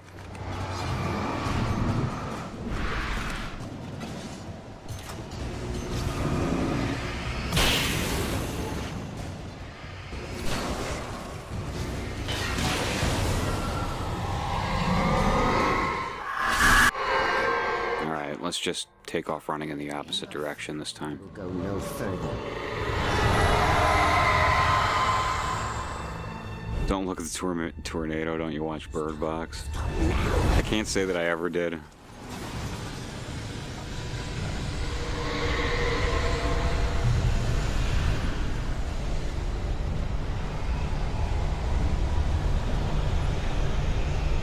To be honest, anytime a movie hits Netflix, I'm like, that's probably not good.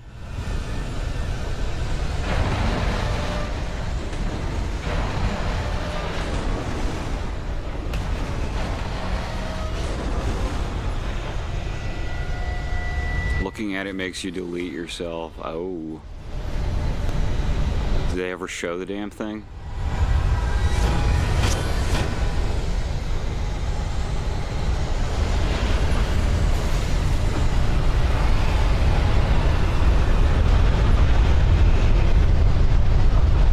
Yeah, I mean, it probably was pretty good, but it's a Netflix movie, and I just don't assume that those are going to be pretty good. Oh, fuck. I thought I could plan that jump. If they showed it, then that's cool. Gotta show it. There's a movie by John Carpenter that not a lot of people know about because it was part of the Masters of Horror series on Showtime that I think is largely pretty forgotten by now. But it's really good. It's called Cigarette Burns. Cigarette Burns refers to the little circle that would pop up on the... Okay, Alan, great. A little circle that would pop up on the screen when it was time to change over the film in a projection booth because movies came on like several reels. It wasn't like they are now. Fight Club describes this in like laborious detail.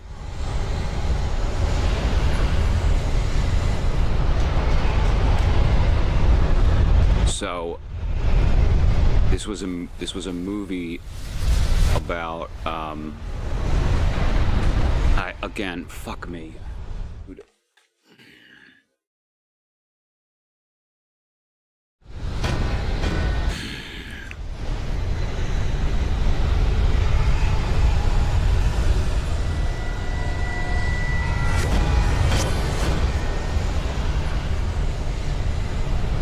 about an eccentric old man who is trying to track down a film, a silent film that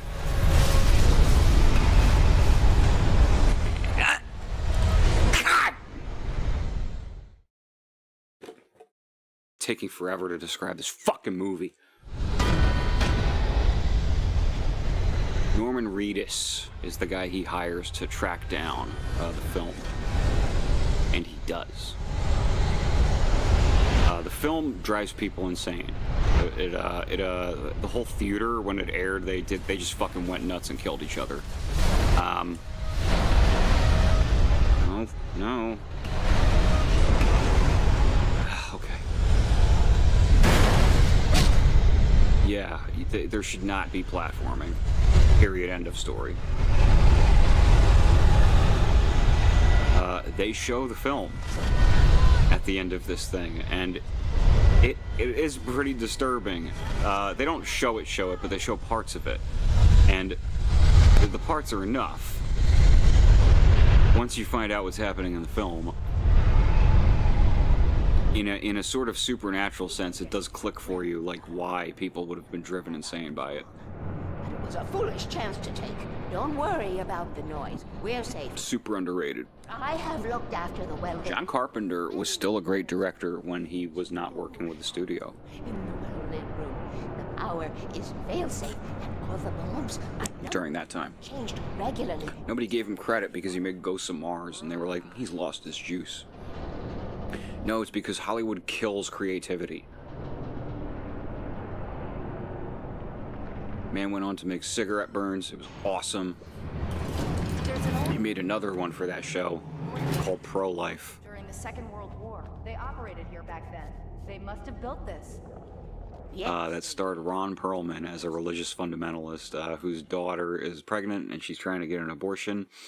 And you find out over the course of the episode that the reason she's trying to get an abortion is because the devil had sex with her. And she is now pregnant with the Antichrist. I won't need to worry about the room anymore. And Perlman walks in there with a shotgun and takes everybody hostage. I don't want to climb up the ladder to change them because it's very late. It's a much more blunt story than Cigarette Burns, but it's still good. Anymore. The page was autobiographical, a memory from my childhood. But I didn't write this. It was a page written by Thomas Zane. None of them were supposed to exist anymore. Alan, 7 years old, would fight sleep to the bitter end. When he did sleep, he soon woke up, screaming, the nightmares fresh in his mind.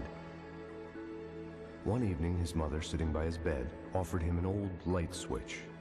She called it the clicker, and flicking the switch would turn on a magical light that would drive the beast away. To imbue the talisman with all possible power, she added that it had been given to her by Alan's father. Alan never knew him, and anything... It's free on Vimeo because nobody remembers it, including the copyright holders. Alan finally slept like a baby. Now, almost 30 years later, Alan thought of this as he stood on the rim of Cauldron Lake, the clicker in his hand. He took a deep breath and jumped. My mind swirled. I'd given the clicker to Alice, yet it was here. Zane had written it into existence in a story I had written. I can get to her now. I can finish this.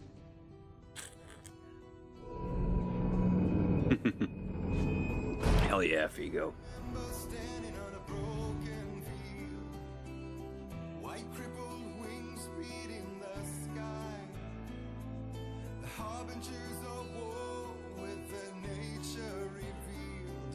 Chances flowing by. If I can let the memory heal, I will remember you with me on that field. When I thought that I fought this war alone, you were there by my side on the front line. Nope. More to come, Figo. There's one more episode in the main game. I'd like to try and finish it tonight. I would like to I would like to see this ending tonight. How long have we been going for? Turn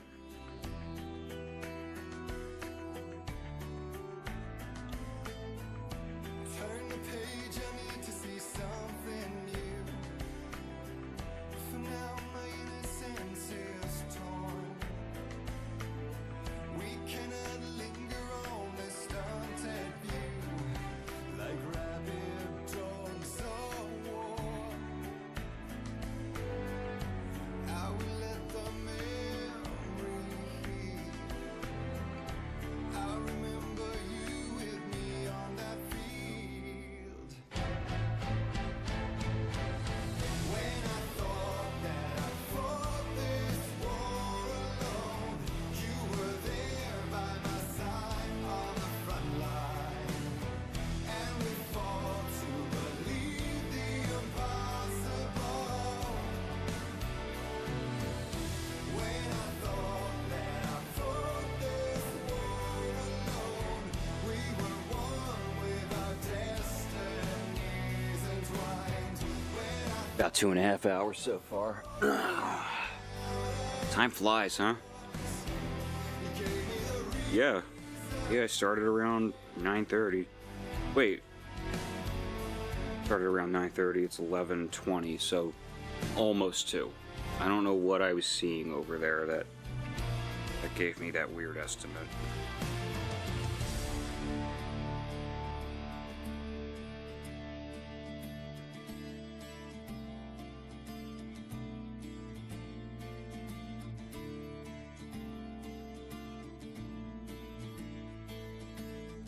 with no one wearing their real face, it's a whiteout of emotion, and I've only got my brittle bones. There's a really good credit song at the end of every chapter. The first one was In Dreams by Roy Orbison.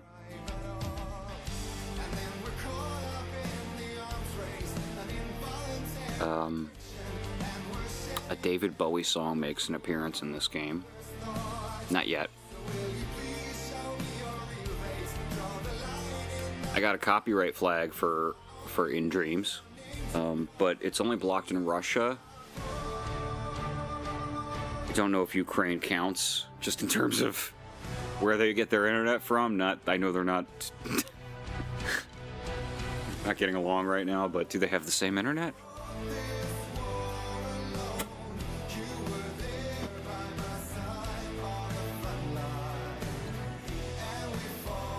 I've gotten videos flagged and blocked in other countries before, but I don't think I've ever had one flagged and blocked here, which makes me think the laws are different.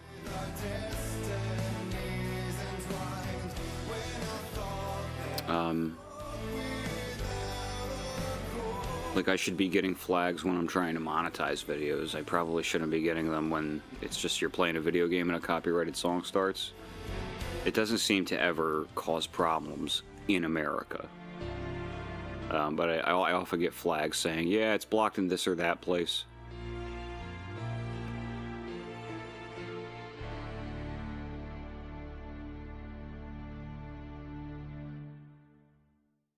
The songs in Alan Wake 2 are really good too. They're all originals, I think. Previously on Alan Wake, I wrote a horror story that has come true. Thomas Zane did the same in the 70s. You will go no further. If I continue like the Dark Presence wants me to, the story I'm writing won't save Alice. It's a horror story. No one will survive. You knew Zane, Thomas Zane. You're the Lady of the Light in the song. He left something behind to help me. Yeah, the Beatles' estate is a nightmare. This, as he stood on the rim of Cauldron Lake, the clicker in his hand. I don't think I've ever seen and jumped. Beatles music used on any YouTube shit. I'll bet it's just people know enough that's just totally off limits.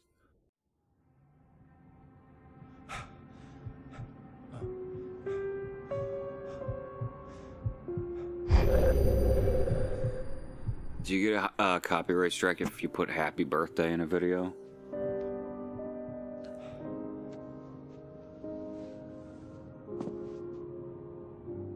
I always used to wonder. My head was about to explode and the light hurt my eyes. I needed my sunglasses and painkillers to dull the pain. It In one of my finer moments of self-deception, I swore to quit drinking.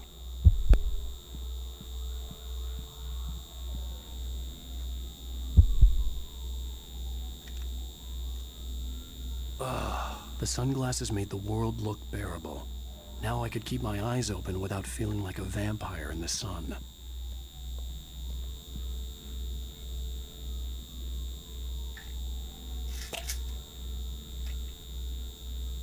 Oh, it's in public domain now.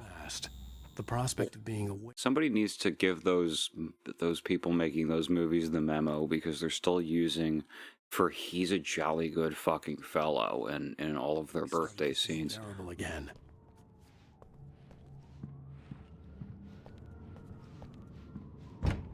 There was a message waiting for me on the machine. Does anybody sing that shit ever in real life? Al, are you still asleep? Wakey, wakey! You should have your show on your TiVo. If Alice wasn't too mad to record it. TiVo. Remember TiVo? Chewed me out. Yeah, we went a little overboard last night. But parties are a part of this business. Al, look, I'm saying this as your friend. She's not doing your career any favors by trying to run your life like that, okay? I'll talk to you later, Al. Watch the show.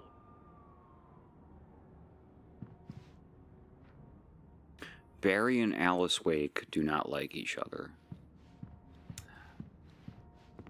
And something that happens in the second game. On the talk show the previous night, talking about my latest book. The show. I think we've all seen trailers for Alan Wake 2. He's in the dark place in Alan Wake 2, and he has to get there somehow. So it happens here. After he disappears, Barry checks up on her. Was supposed to be waiting for me on our TiVo. Ladies and gentlemen.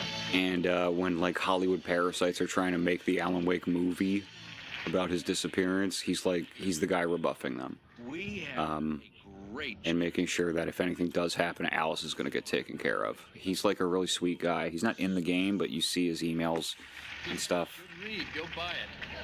No, it is a good read. Look, I'm gonna. Alan disappeared and they became friends. They hated each other. It's so funny. I got people who give me the lowdown on books. I'm a busy guy. But this one, I actually read from cover to cover. I mean, I'm a big fan. Wow, thanks. Now, this might be a spoiler for those who haven't read the book yet. Based on the sales figures, the two people out there who have... Pretty much only Stephen King goes on talk shows, right? But this last book is all about the death of the main character, the hard-boiled New York detective, Alex Casey. Now, there's been a lot of outrage about So Alan lives in a world where his mediocre writing is as famous as Stephen King's. Good riddance. No. Also, he's only written like a few books, the Alex Casey books, right? Like 6 of them. Gloomy guy to spend all your working hours with, and it was a good run. But It's one of the reasons I tend to think that it will be a departure from the old for me. Tom Zane created him because of how convenient his life is. Well, you've certainly given us a lot of entertainment over the years. He's famous enough to go on talk shows and he writes books. Never had much luck with his love life with the ladies. Was that autobiographical in any way? Yeah, no kidding. Casey's lady friends tended to die on him. With Casey, it was all about his pain. No, nothing autobiographical about that. I'm a happily married man. My wife is my muse. Well, congratulations. That's great to hear. So, how's the publicity tour been treating you? Good, great. But I gotta say, I'm glad to be back home in New York. Well, you've certainly been on the news a lot lately. Lots of parties and, you got into a fight with some paparazzi. Oh, man. Well, that guy was really in my face. I lost my temper. You would. You would hate this guy. You are famous. Alan's an asshole. Well, I did also write several books. Well, your latest novel is called The Sudden Stop, and it's in bookstores now. Go get it. That means the two of you out there who haven't bought it yet. Ladies and gentlemen, that's all we have for you tonight. I want to thank all our guests for the evening. Alan Wake, Sam Lake. Sam Lake. Face for a Sam. There he is.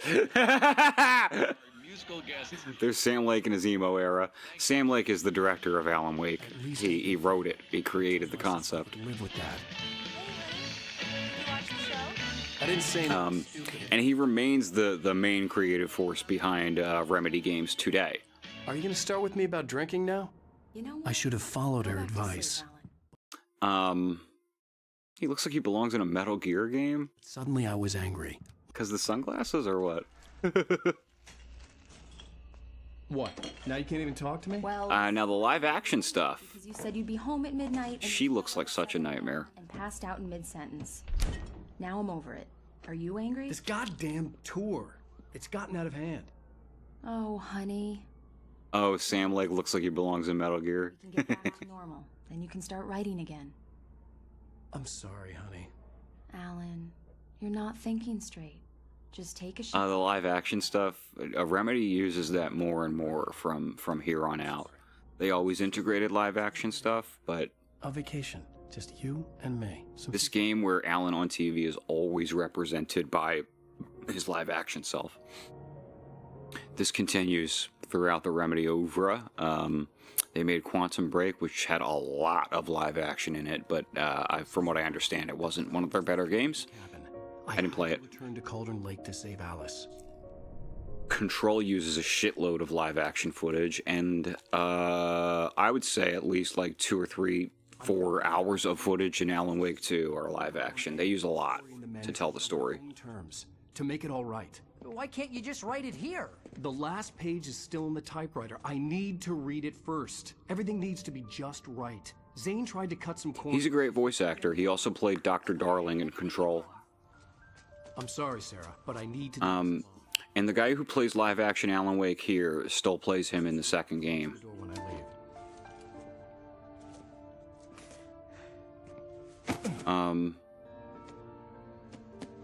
Now the live action actor and the voice actor are 2 different people. See you later.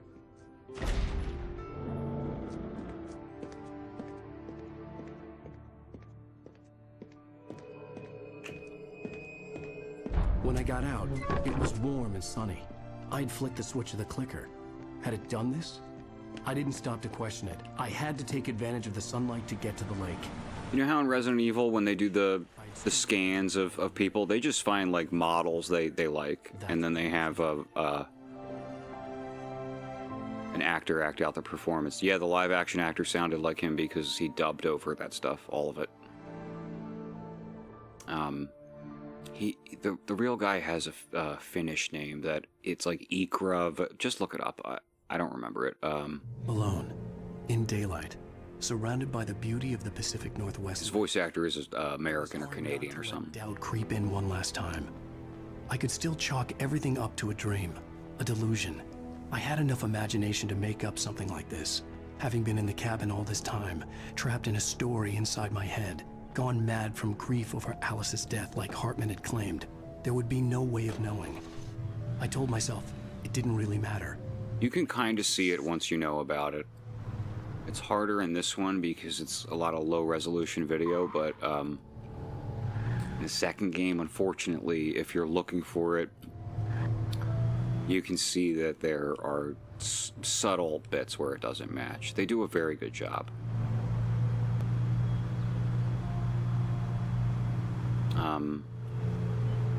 Sam Lake is the live-action actor for Alex Casey in Max Payne 2. Both his real-world and fictional counterpart, don't ask. But he doesn't do the voice because he has a Finnish accent. The guy who played Max Payne does the voice. Other than that, I think all of the actors in Alan Wake 2 are played by one person.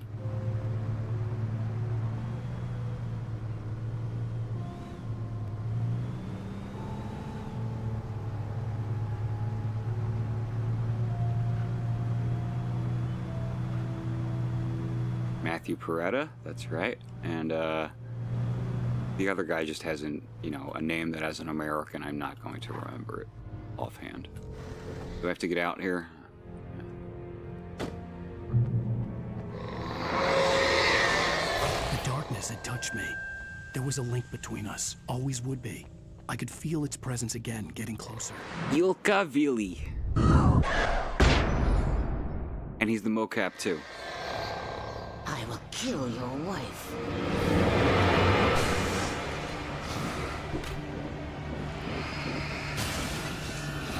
I suppose for Resident Evil, they've got the models doing the mocap. And not the voice actors, just because they can alter the lip sync all they like, because there's just no live action footage like there is here.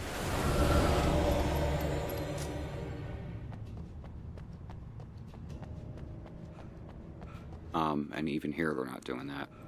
Here. Alan Wake 2, I should say. This is a 13-year-old game.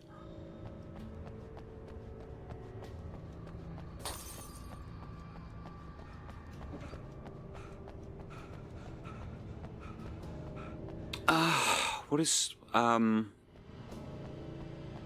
split between them? Ilka Villi plays Thomas Zane, voice and face.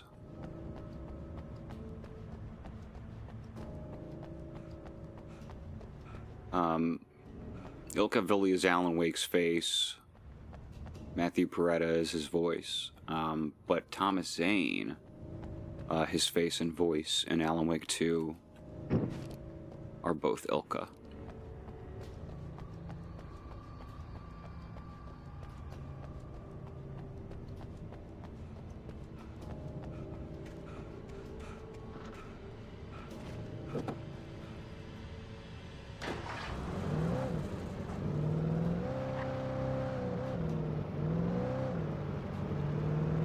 I think if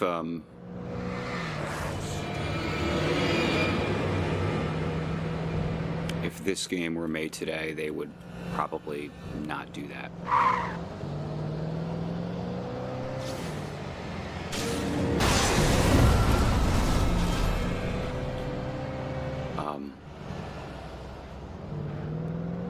Because Ilka's actually a very legit actor. He's good. But, I mean, you can't change his fucking voice. Come on. That's his voice.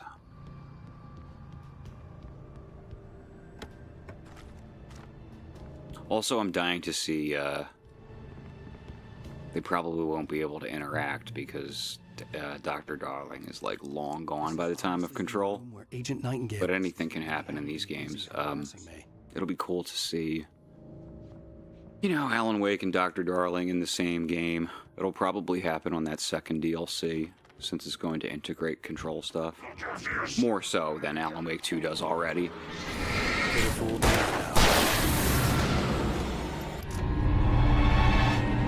That's one of the really exciting things about this series right now, is that they sort of...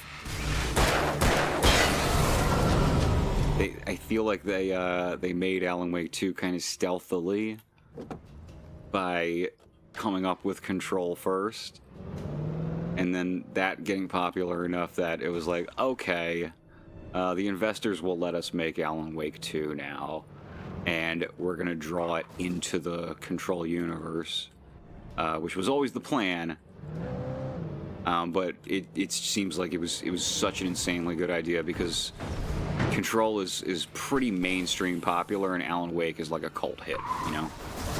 And now Alan Wake is a big hit, because it's the Control people. And a lot of folks are getting into it for that reason. Very, very smart on their part, but not cynical, very creatively inspired. They did it because it would be fun. And because it's actually a really good expansion of the Alan Wake world, to say that there's all kinds of supernatural stuff. There's a government agency that's responsible for investigating this shit. I mean, this is the kind of stuff that would have happened in Alan Wake 2 regardless of Control. But Control gives them an agency to name.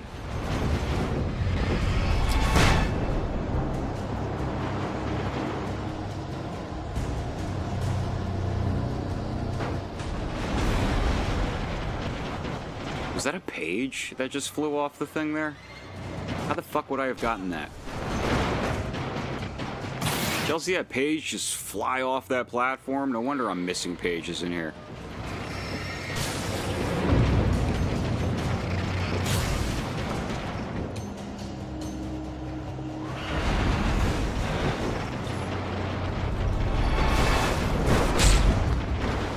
Should have just tossed a flash at him.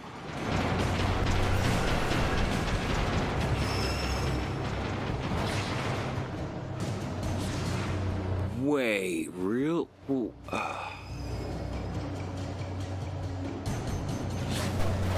That's gotta be wrong. I haven't played the Alan Wake 2 DLC in a hot minute though, but I mean, James McCaffrey is certainly the voice actor for Max Payne, and he doesn't sound anything like Alan Wake, which is why I'm like, wait a minute.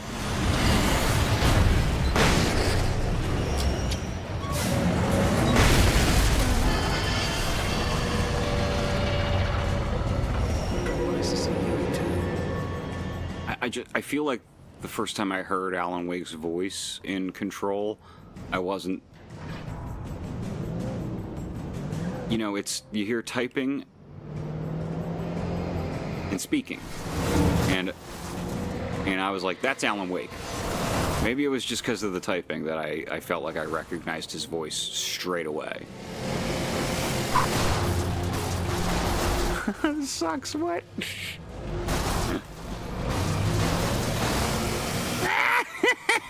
Come back here, motherfucker!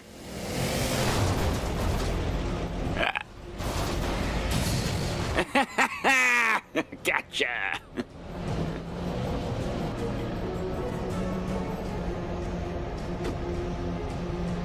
I'll look into it. Maybe that's what they did.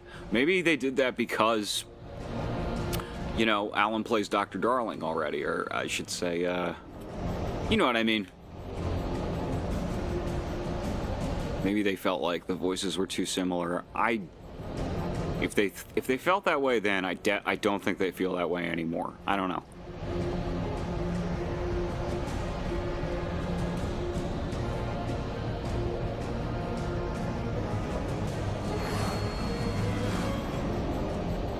Oh. Did I just misunderstand you? That McCaffrey played Alan? He certainly played Max Payne and Alex Casey.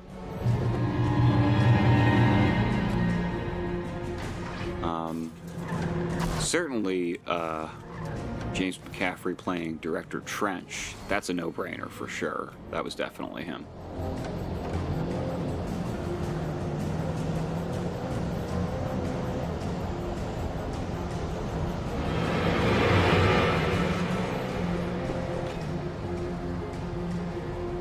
Right. Oh!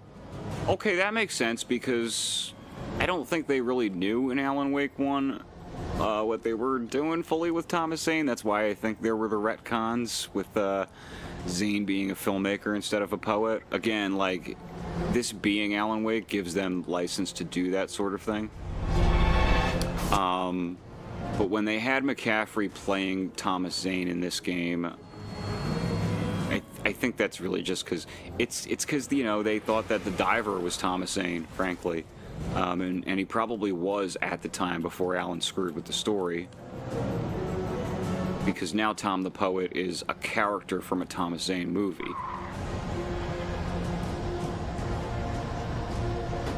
Yeah, I just thought you were saying that Alan Wake's voice was different in Control, which I really don't think it was.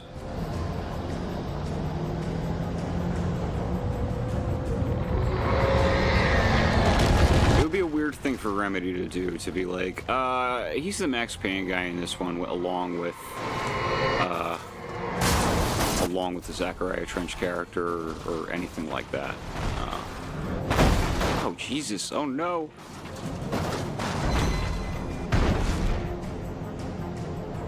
So Ilka plays Thomas Zane in the second game. Yeah, totally. Can I... Okay.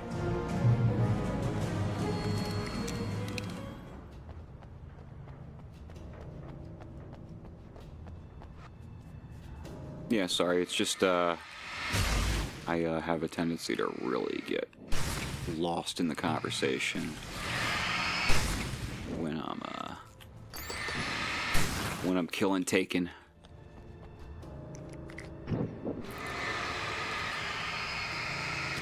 Alright, I'm ignoring this shit otherwise.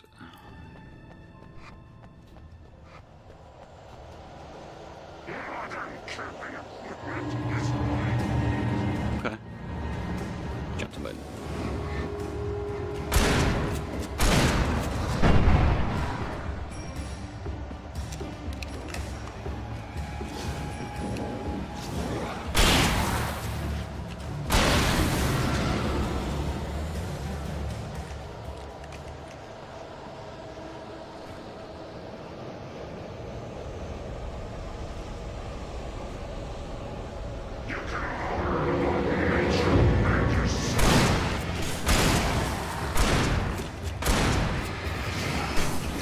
see me trying to shoot that goddamn barrel back there and just nothing happening?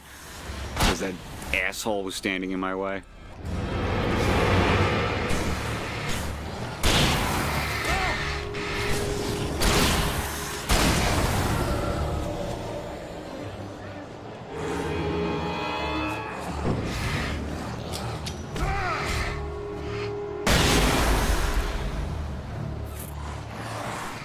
I wish I knew why the dodge button works or doesn't work. That was horseshit, by the way. I turn around, there's three fucking guys behind me. Control yourself.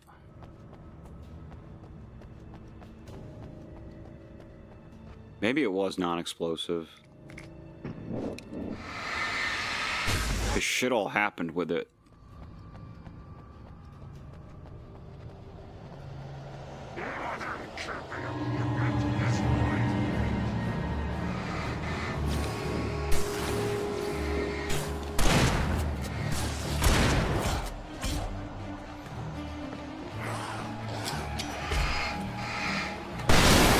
Can you hear me? Hammering that motherfucking dodge button and nothing happening? You can learn about nature and yourself. The barrel exploding is what killed me. That's kind of funny, I suppose. What the fuck are you all doing here?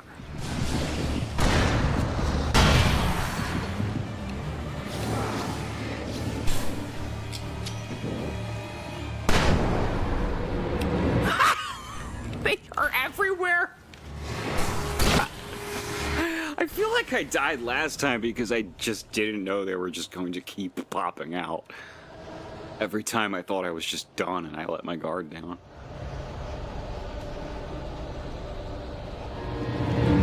There's too many.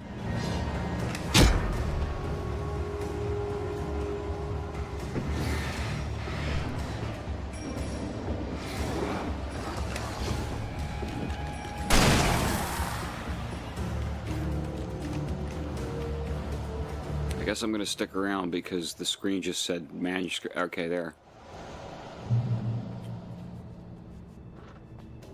Put an arrow there or something, for fuck's sake. If I walk over an item and I don't know where it is.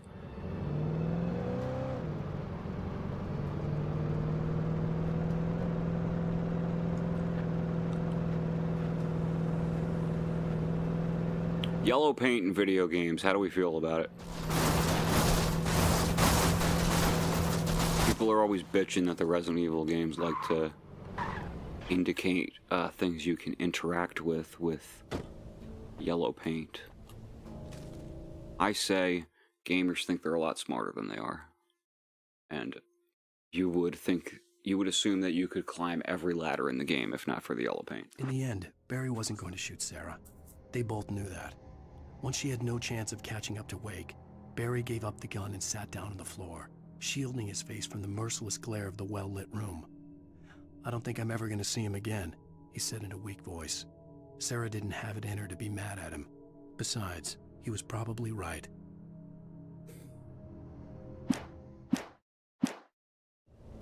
Really think that people just...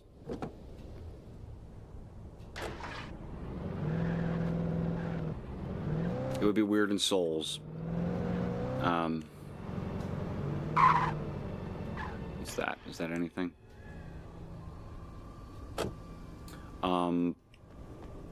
But like Resident Evil? Resident Evil is really trying to achieve like photorealistic environments, which means there's gonna be like stuff in there that looks like you can interact with it, but you cannot.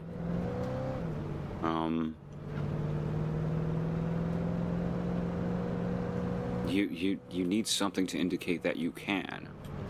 And again, given that it's photoreal, it would be like immersion breaking if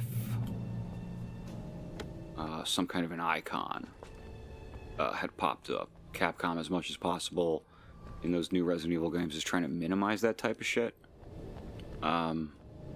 Whereas, I mean, the yellow paint thing can only really take you out of the story if you're mad. If you're specifically mad at yellow paint being used.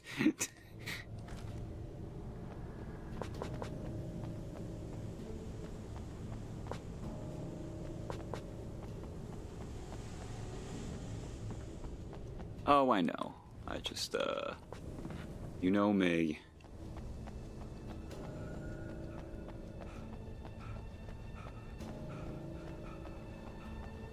I'm not. I'm just on Twitter where stupid people are well, yeah, I think Jesse is. I feel like I've had an argument with him about it at some point.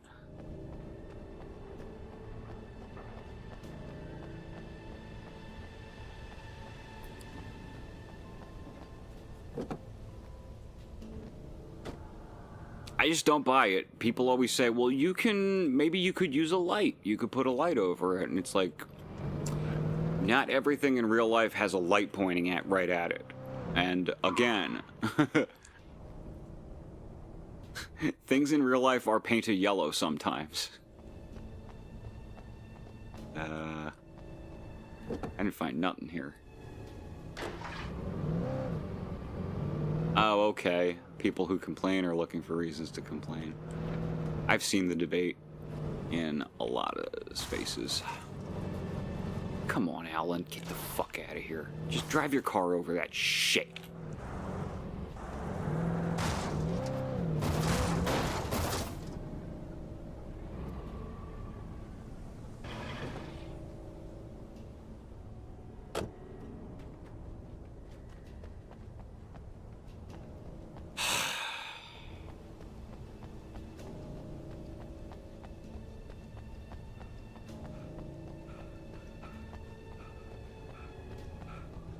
Just gonna be the only fucking car within a mile.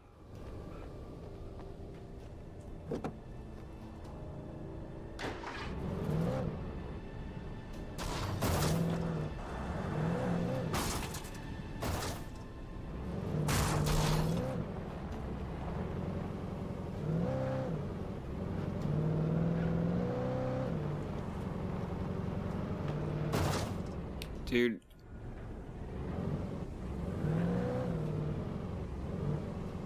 I'm not getting this car through, son of a bitch.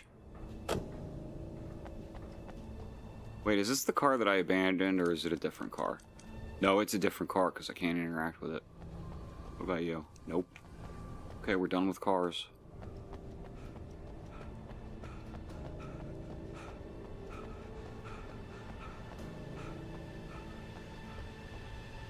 Pretty annoying.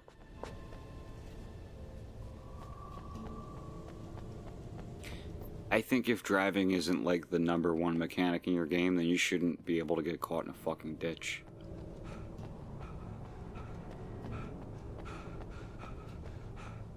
Like if you're playing Car Simulator, certainly you should be able to get caught in a fucking ditch.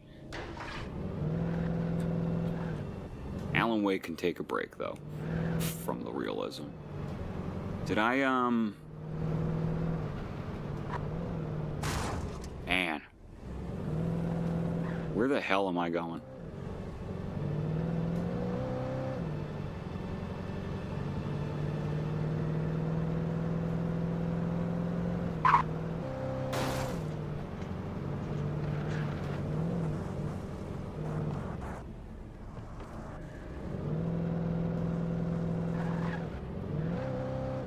What cues am I missing?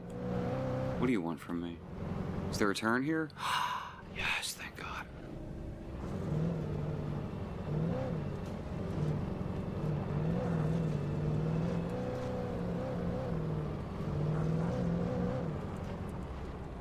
Yup. I mean, I think the trigger should be even bigger, right? Because it feels like I'll just be walking and then I'll pass over a manuscript page, and by the time I see it, such that I can react to it, I've already moved away, and then I have to awkwardly move my camera around and shuffle my feet to find it again.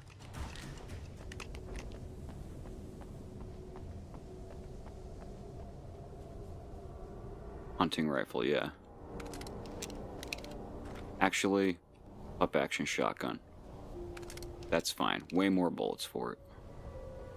Right now. I'm not finding any hunting rifle shit. Okay,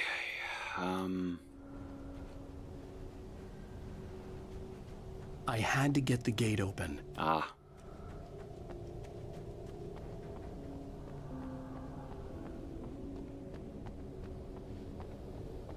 Stairs.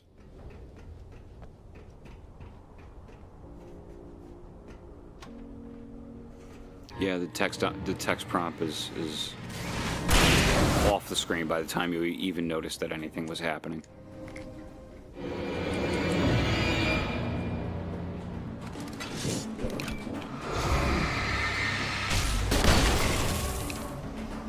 I guess that was the flare, because I picked up the flare.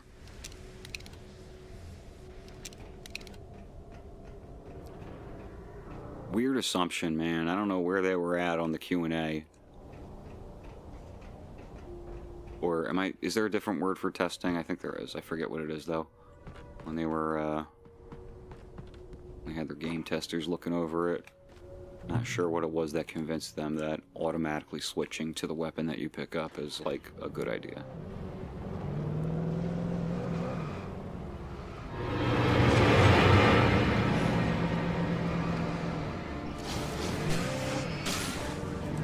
No, don't drive past him.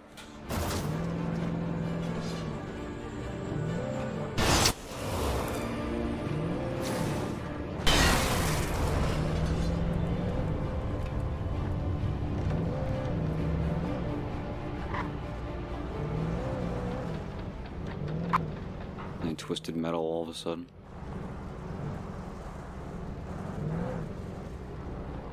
Who's seen that Twisted Metal show? Shockingly, I have heard good things. Remember all the previews for it I saw, I thought it looked terrible. I was pretty mystified when it came out and people were like, actually, it's really good. I should probably check that out. It's nice to be pleasantly surprised sometimes. Actually, Red Letter Media, was just talking about the Five Nights at Freddy's movie, and they liked it. They liked it. They didn't love it. They didn't think it was great, but they were like, this was far better than we thought it could possibly be. So I guess I gotta watch that now, too. Nick Sphere's video, she was like, this shit was written by AI.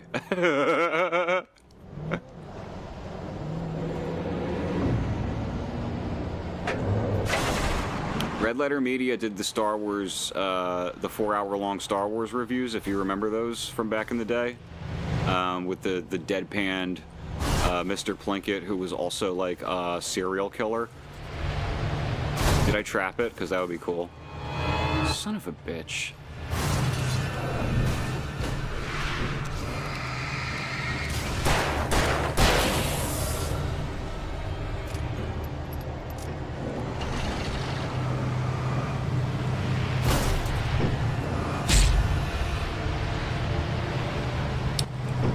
What did you send me, honey? Aww. Yeah, yes. Have you ever seen the Dick the Birthday Boy picture? Because that's sort of transcended Red Letter Media at this point. It's just a meme now. With the little kid next to the, not Mickey Mouse, but like a Mickey Mouse knockoff in Milwaukee that's very creepy looking.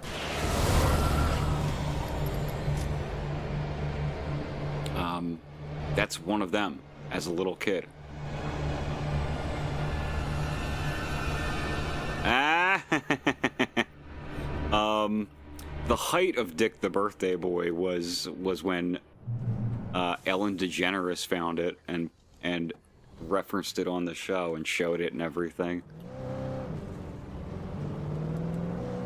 And they were saying in the new review, you know, if you make another Five Nights at Freddy's, you gotta put Dick the Birthday Boy in it. And in fact, Rich Evans, that's Dick the Birthday Boy, you gotta put him in the movie. He's just have a cameo where he's like at the table alone with a robot yelling at him. How do I remember? I mean, I'm a fan of Red Letter Media. I just like them, and they reference that thing all the time when it's relevant too. When I told Barry my plan, and it was relevant to their Five Nights at Freddy's review. as if I knew what I was doing. I didn't. I was operating on the shifting logic of a dream. I had to fight my way to the lake through the horrors of the night. I had to flick an old battered light switch imbued with childhood magic.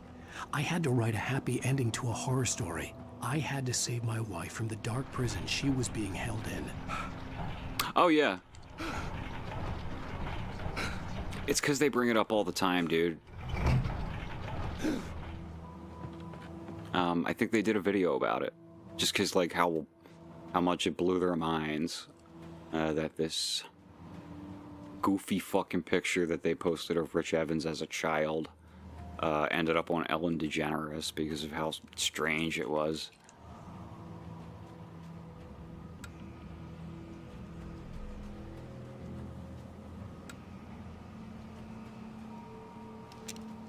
I will never give her to you. Yes. Yeah. Mike basically, like, Rich was throwing away all of his old childhood photos, and Mike went behind his back and stole them all out of the trash. And among them was the famous Dick the Birthday Boy photo.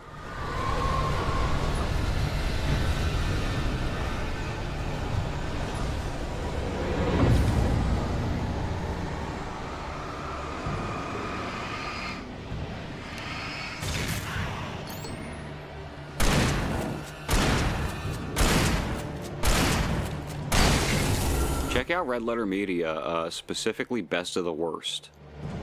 It's like, essentially just a bunch of, like, drunk Milwaukee guys doing Mystery Science Theater. Which is pretty similar to what the original Mystery Science Theater was.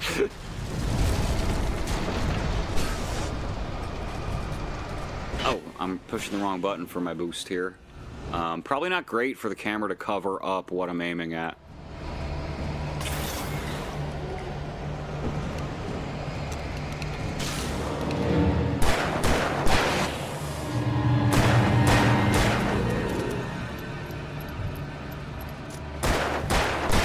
Did you see Smiling Friends?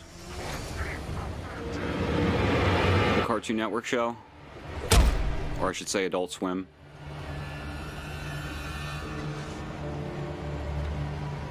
Because the guy who spends the entire first episode with a gun to his head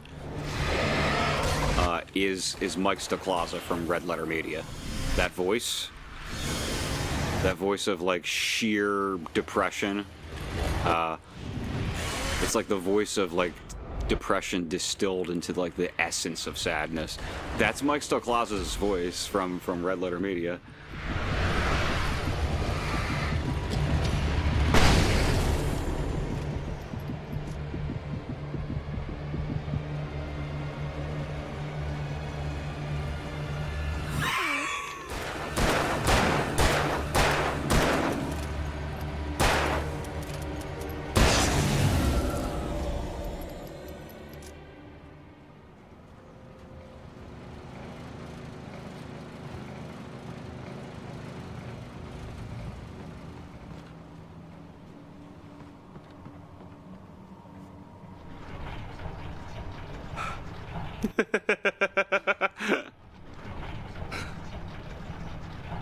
Jogging too, not even sprinting. Just, like, following close behind. I'll catch up to him eventually. Probably won't turn around and kill me.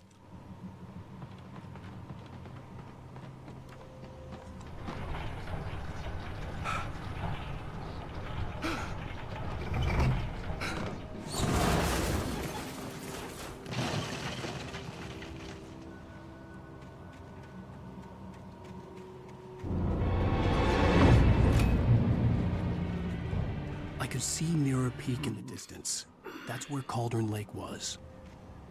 Best of the Worst is really good. It's just them going through, like, mostly 80s straight-to-video movies. because there was zero quality control at all. Like, there were a lot of really terrible things put out that were like borderline amateurish in sort of the way that a lot of streaming movies are today. But streaming movies today have like baseline quality because of digital cameras and whatnot. They're still going to be sharp.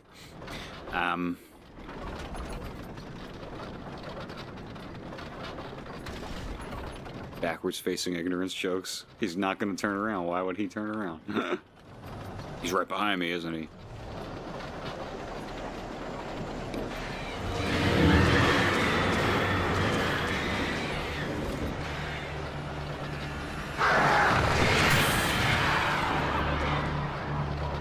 This is good because they can only... No, they're not really going to come from over here. Okay. We're out.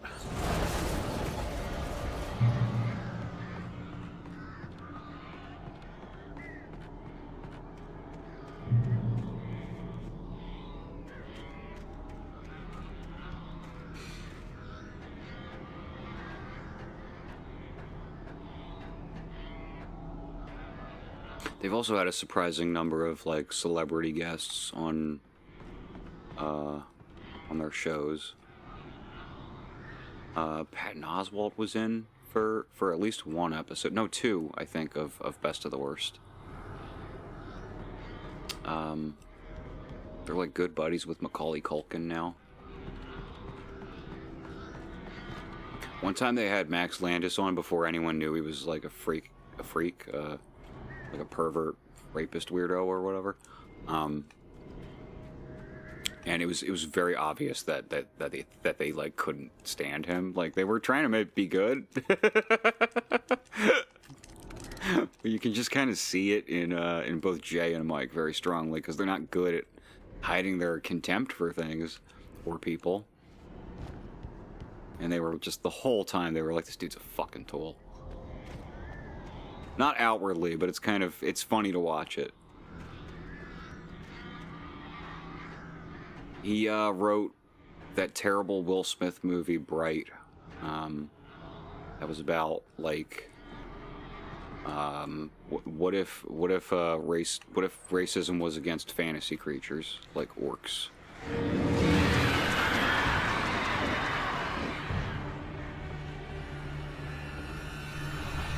I think I thought this was a dead end, so I like turned around like a dumbass.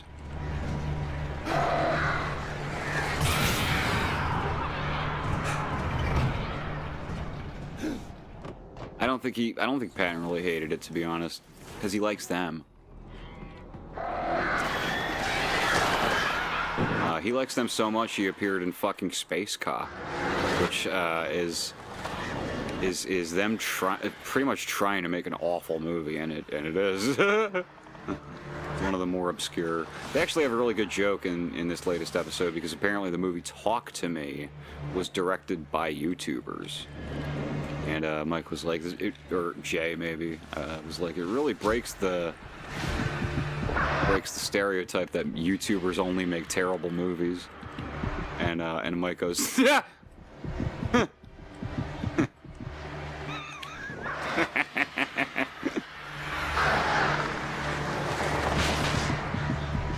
Yeah, he's I don't know if it goes as far as like physical assault. Can't remember that much. But, oh, I forgot. I could have just used this. He was a manipulative psycho who, really fucked with a lot of people. You know, a lot of women who thought he liked them. I'm saying like weird sex pervert because there was for sure an element of that. I don't know if it escalated to the point of like assault, but it was a long pattern.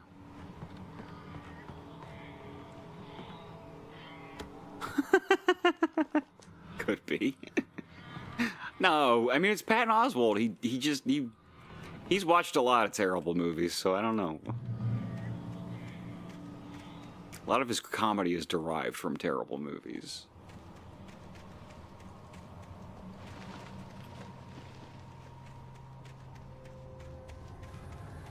bad dude with bad vibes, too. I mean, he wrote Chronicle. Do you remember Chronicle? Because I remember thinking Chronicle was a pretty good movie. And I was like, who wrote this? Max Landis, son of, what the fuck is his name? Who made American Werewolf in London and decapitated 3 people? With a helicopter? On the set of the Twilight Zone movie? That Landis? The guy who made Blues Brothers? Yeah, his son was writing movies in Hollywood for a little while.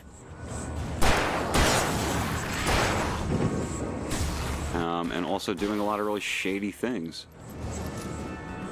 Yeah. Why isn't his name occurring to me now? Because John Landis, I think it is, made Blues Brothers, made American Werewolf in London, made, you know, legitimately great movies. Bad guy. Bad guy. Put put 2 Asian children in danger, and ultimately got their fucking heads sliced off by a broken helicopter.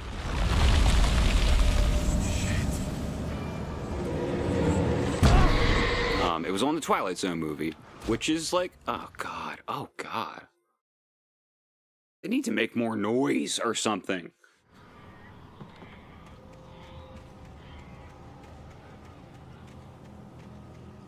It had to have been written for it. It's so specific. Unless, you know, the song existed first and he was like, that's a great idea for a movie. A lot of things about making Blues Brothers, looking back, were a red flag. Because the car chases in Blues Brothers are really good. But if you watch them, it's pretty clear that there's just no safety going on that set. They're not.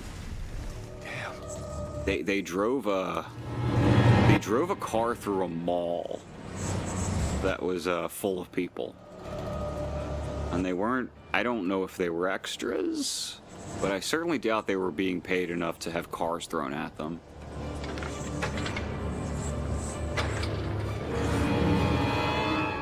Just let me get one more, bro. Fuck you. Son of a bitch!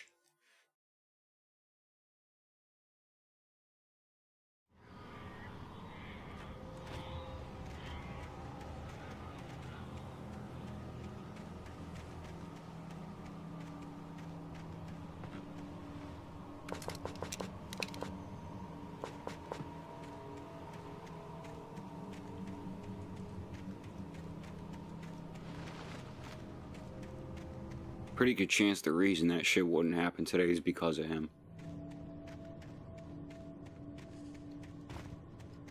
Vicky, what up?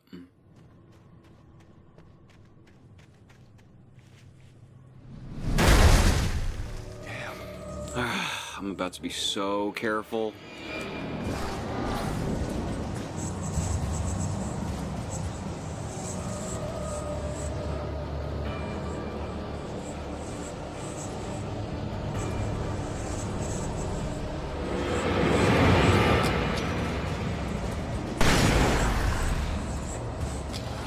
Why? Because it was on a hill? Jesus fucking Christ, dude.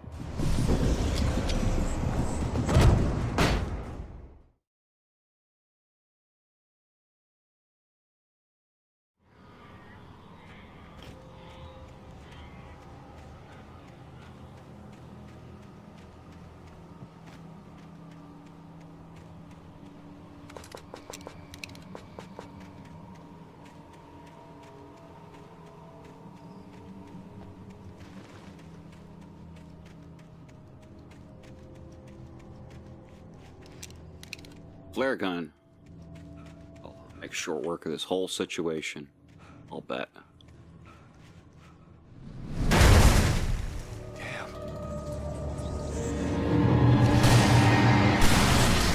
I don't know where that went off. I assumed it would... Okay. Okay. Sure. It's never worked that way before, but okay. Yeah!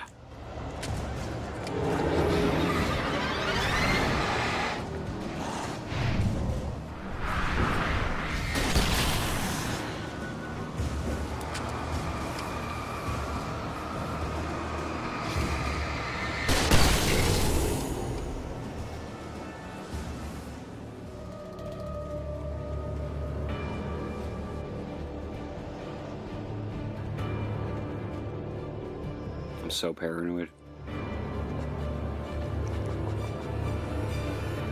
Really feel like another one is going to show up as soon as I start this.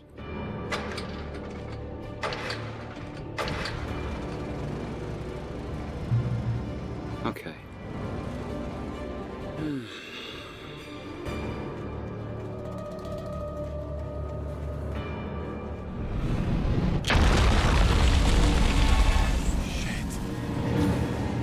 It's funny the Dark Place getting so desperate it just starts throwing shit at you.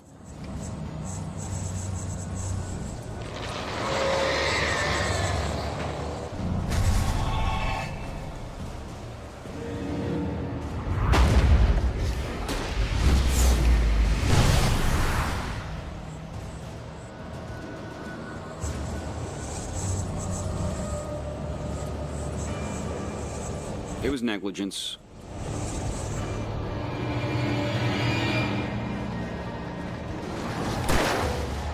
From what I understand, it was pretty clearly negligence too. Like, he rushed it. Why are you still hitting me, son of a bitch? Entire life bar just like wiped out because that guy just kept hitting. And I was, again, dodging. Pressing the dodge button only works some of the time. How the fuck do I get out of here? This is horse shit.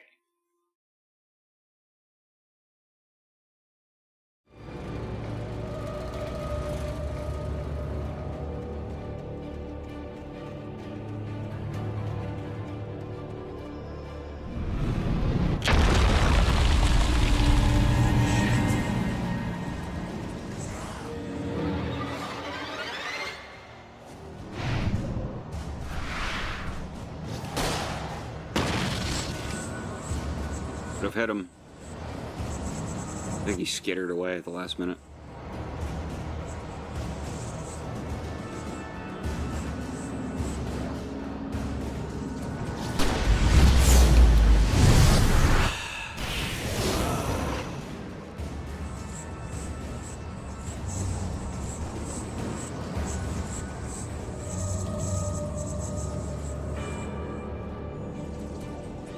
Got my life back.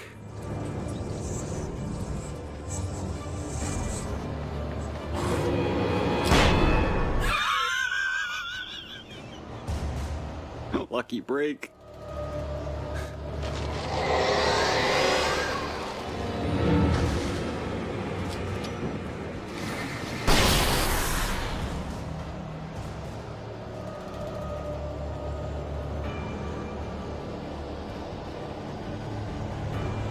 Okay.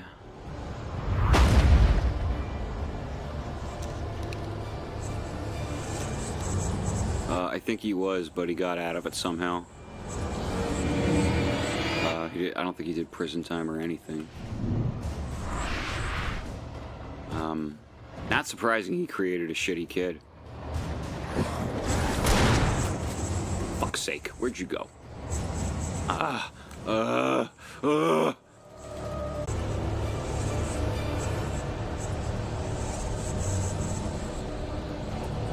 hear them back there. I'm not dealing with them.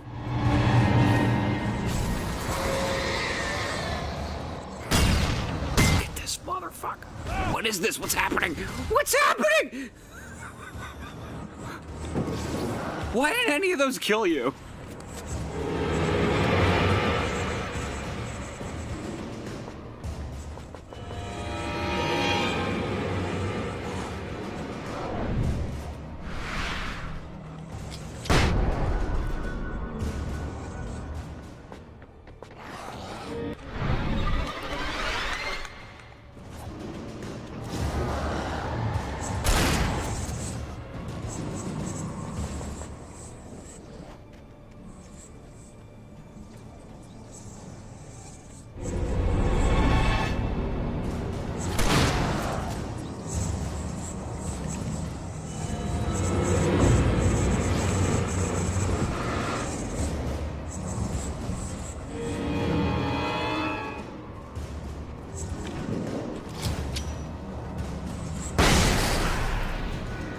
Did it get him?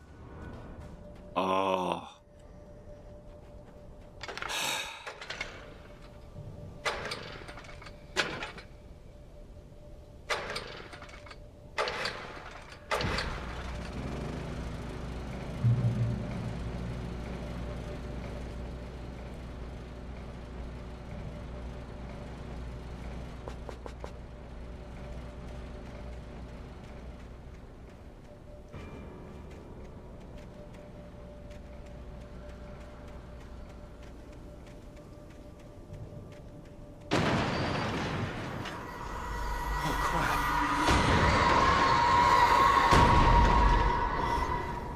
thing going.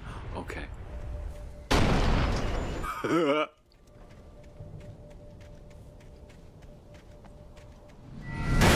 Yeah, I mean, it would be pretty scary to deal with a monster that just fucking throws cars and boats at you.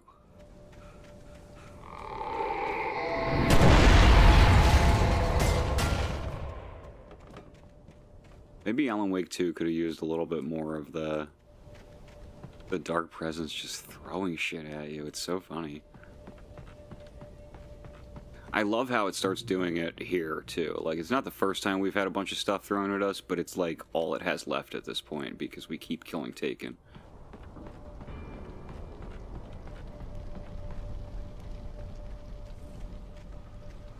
Yeah, but a tornado isn't trying to hit you.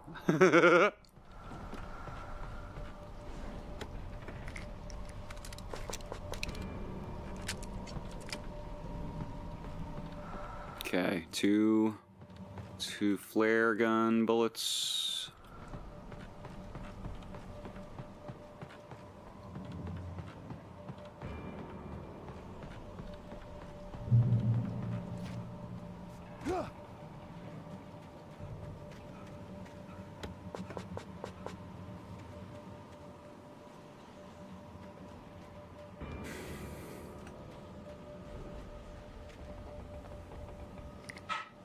Two flare gun bullets and some yellow text. The yellow text is explained in universe, though.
A guy snuck up behind me and killed me in one hit. What did he say? Oh, he's not going to say it again. What am I turning on again? I don't remember. Oh yeah, there's the fucking thing over here.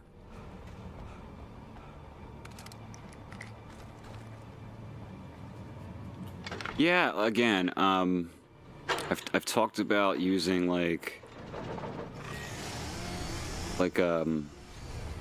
some kind of like icon to identify when somebody is behind you.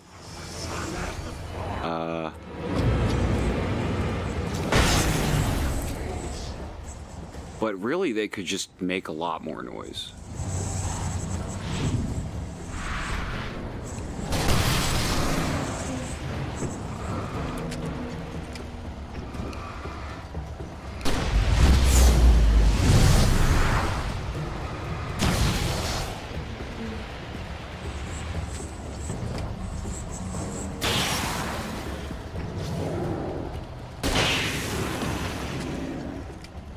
Like, if one was coming up behind me and it was just getting louder and louder, then I would be like, oh, there's one behind me. But they really just... Yeah, there's no directional noise. It's just... They're sneaking up on you, and I don't think they're smart enough to do that. So it's like... The game is wrong.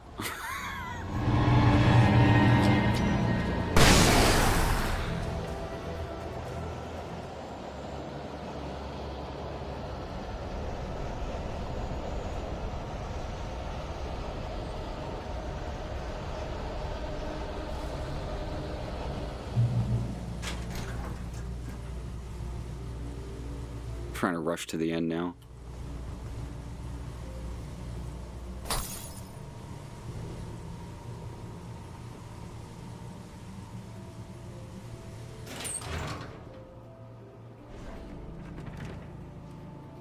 Now, the DLC for this game is all about the Dark Place. I think this game has a really solid ending at the end of Chapter 6. I think the ending of this game is sort of the reason people still remember this game. And the DLC only dampens that climax a little bit. It's pretty essential stuff, because you're playing through the Dark Place for the first time, so... Very lucky that I just randomly hit the dodge button. I've had enough problems by now that sometimes I just hit it for no reason.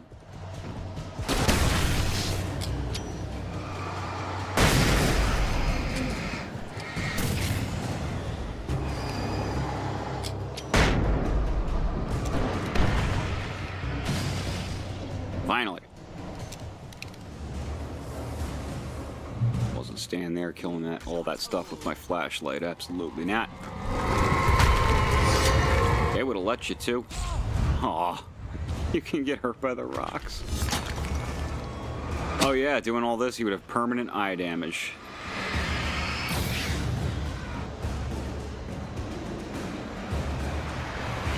I don't know though, he is the champion of light. Alice never loved you.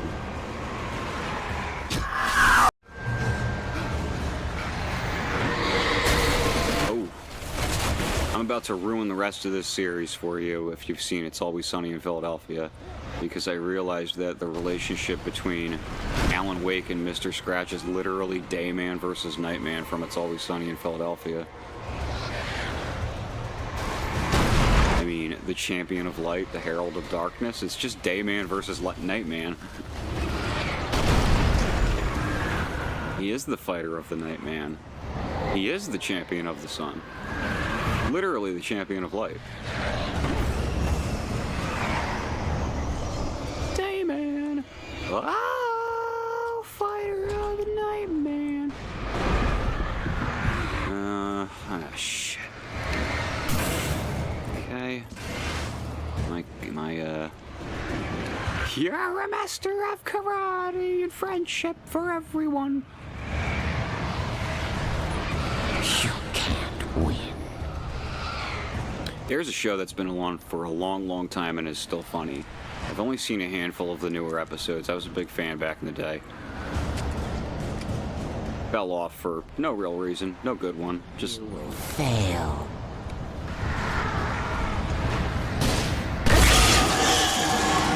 It's all in your head.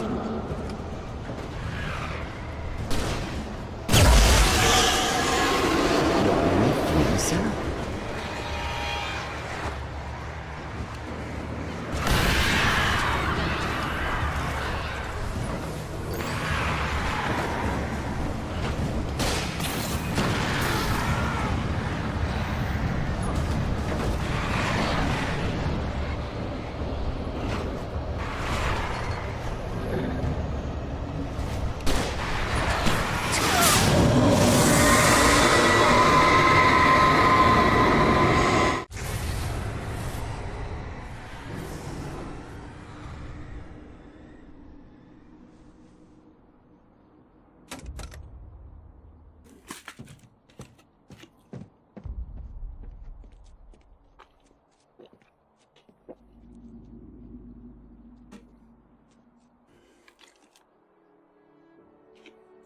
Clicker time.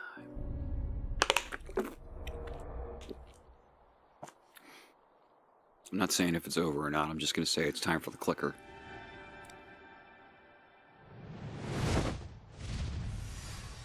Hell!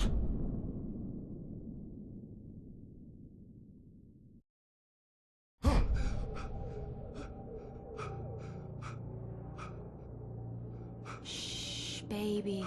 You were having a bad dream. It was just another nightmare. No. Everything's fine. You're home. It wasn't a dream. Everything's fine. Yeah, you were just sleeping in your jacket and hoodie and shoes. Turn the lights on! Shh, baby. The power's out. There's no light. Come back to bed and I'll make you forget all about your fear in the dark. My fear? It's your fear. Why aren't you afraid? You're not Alice. Turn the lights on now. Where's the clicker? What did you do with it? Alan, honey, you're still 1 foot in a dream. You're not making any sense. Come back to bed.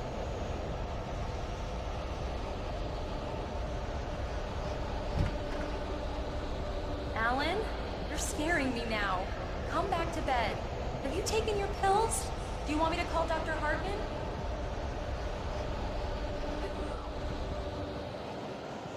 Come back to bed, Alan. Come back to bed, Tom.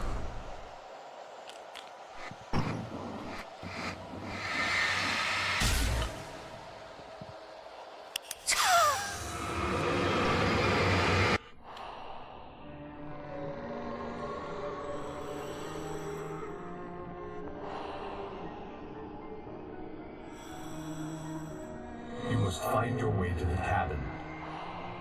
It stands in your way. It won't let you pass. It has no heart. It's filled with darkness. You must fill its heart with light.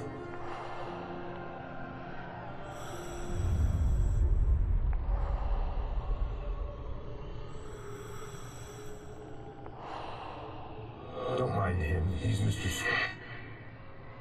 Your friends will meet him when you're gone.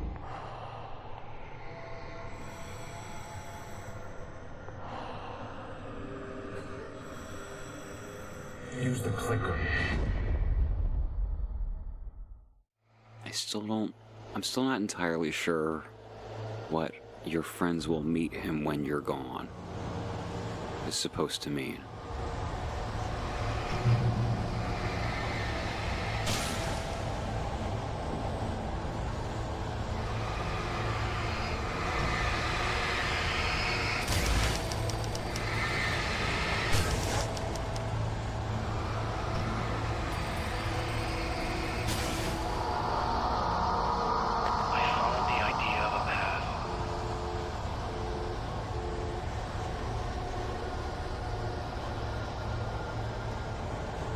I'm leaving you.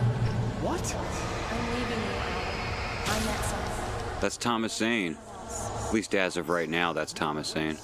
You can't. You don't love me. How could you? You don't even love yourself.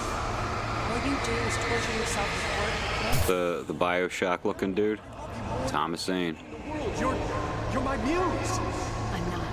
Who are you? What have you done with my Alice? You could say that people eventually saw Alan when he wasn't really there. What the fuck is bird leg? Nothing like that had ever happened. You're not my bar. Okay, it's just leg. I promise to be good. Please. Bird leg cabin. Okay. I will help you reach your master. Was that the name of the thing? I don't remember. Forever. No, you're not Barbara Jagger. I made a terrible. Hey, the bird is the word. You're back. You came back wrong. Want everybody know about the bird, bird.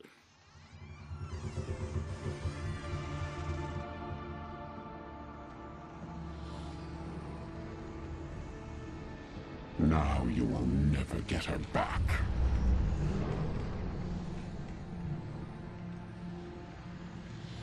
I am much older than you. Older than your first work of art. I will find a new face to wear.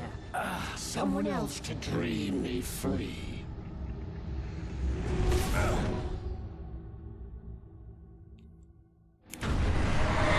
He put the clicker in her heart, and then he clicked it.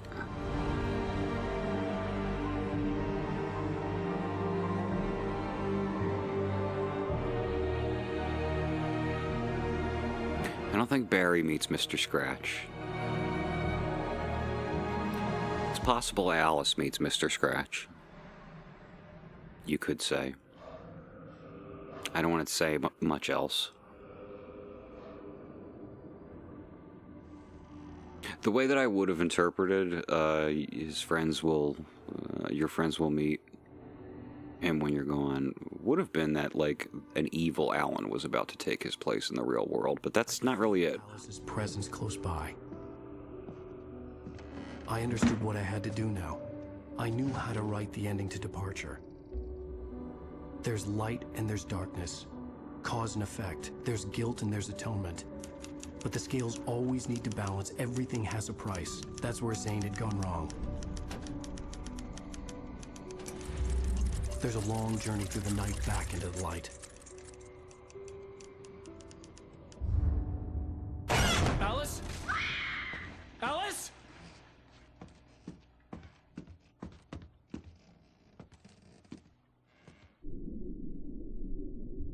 Oh no!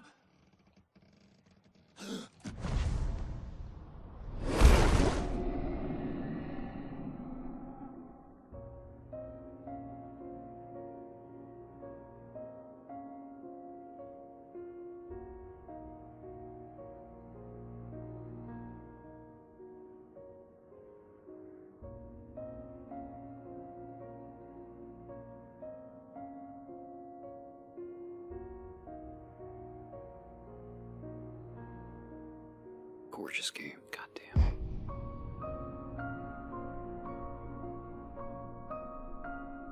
Yeah, good Scream.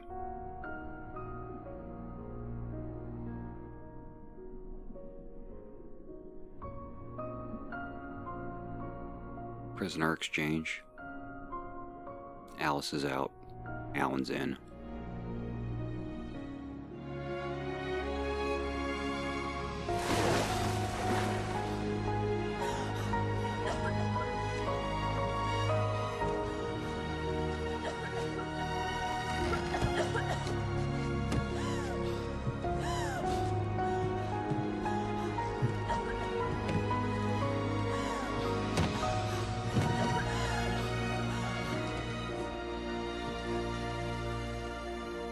Alan?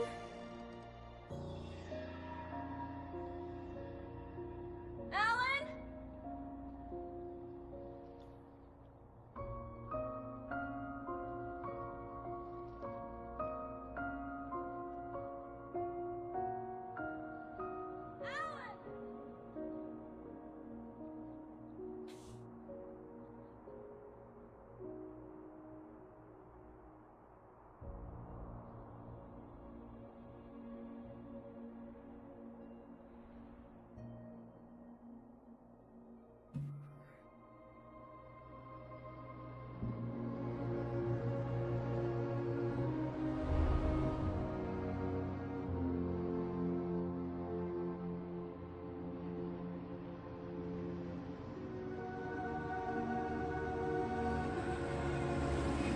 Yeah, basically Alan disappeared into the black and Alice came up.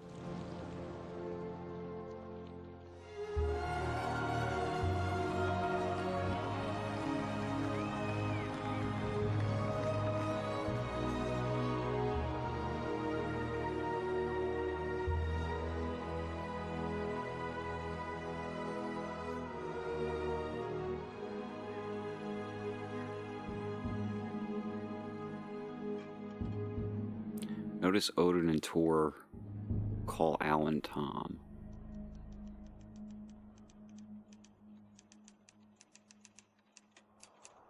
And there's Hemingway, or you know what I mean, calls Alan Hemingway. What's his name? Nightingale. It's not in the background.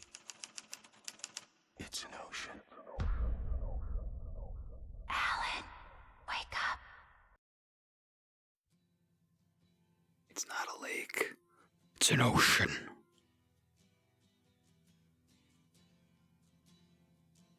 That's it for Alan Wake. I'm going to let these credits roll. And we'll just vibe out to the dulcet tones of Space Oddity. Ground control to Major Tom. Ground control to Major Tom. Thank you, Wolfie. No problem. Protein pills and put your helmet on. Ground control to Major Tom. So, American Nightmare is not as interesting of a game as this one, but it does play a lot better. It's shorter too. It's like DLC for this, essentially, is what it feels like, but it's not DLC. It's a separate game. There's also the 2 DLCs for this game. They take place in the Dark Place. You're still trapped there as Alan. Then there's American Nightmare. Then there's Part 2. And I'm really glad you enjoyed this, because American Nightmare is set between 1 and 2, yeah. I'm glad you enjoyed this, because I really think this doesn't go anywhere but up. I've always really liked this game, flaws and all, but I think Alan Wake 2 is like a masterpiece.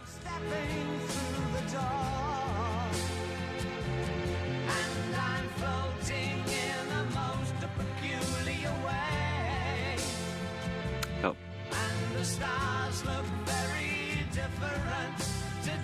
When I was a kid, I heard this on the radio, and my mom was like, this is a real story about a real astronaut who got caught outside the spaceship and floated away in outer space. And it scared me on like such an existential level. I had never thought of anything like that in my life. It is not about a real person that this happened to at all. I don't know where the fuck she got that information. It's just a great song.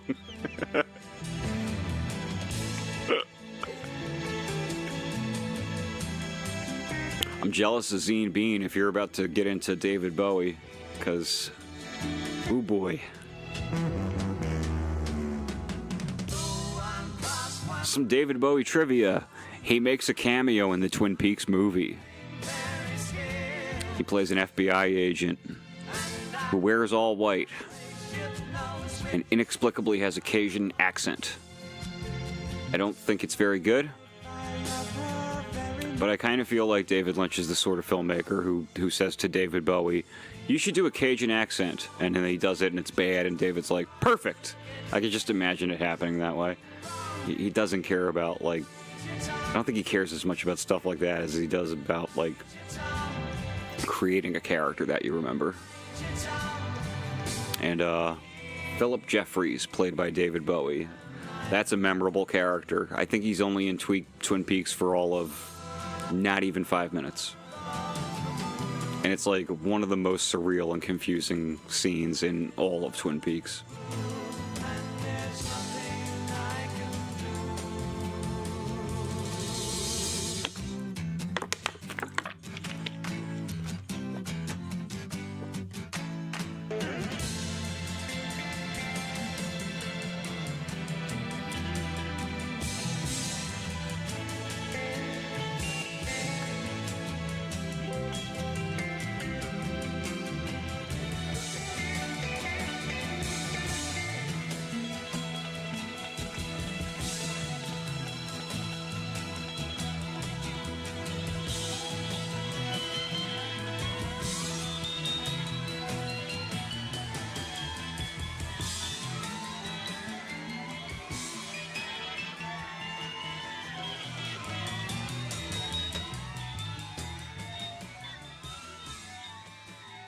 I'm looking at the numbers, and nobody has left yet.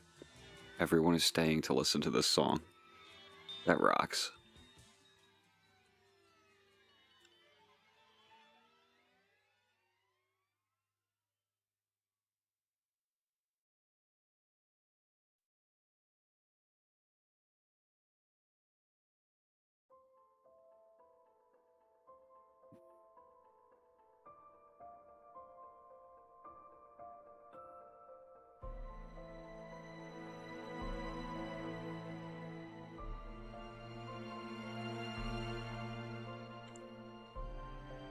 Thoughts, feelings, questions regarding Alan Wake and its deeply confusing plot?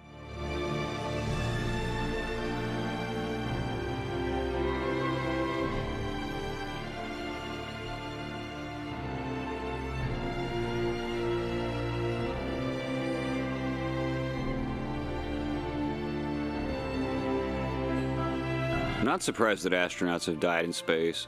I've just never heard of one, like, being removed from the spaceship and not being able to get back. Except in that movie Gravity, which also isn't real.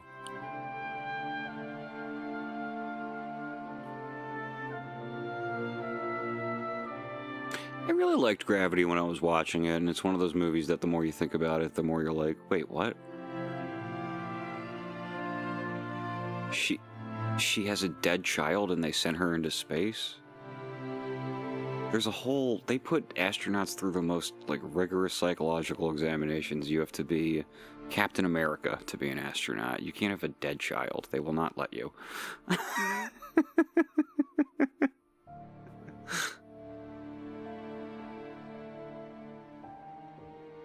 What's an astronaut doing up in space? Who doesn't want to be there?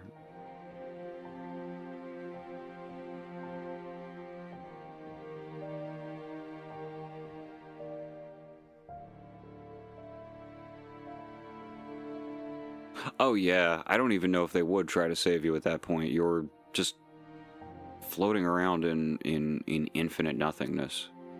The fuck would they save you? Lost cause.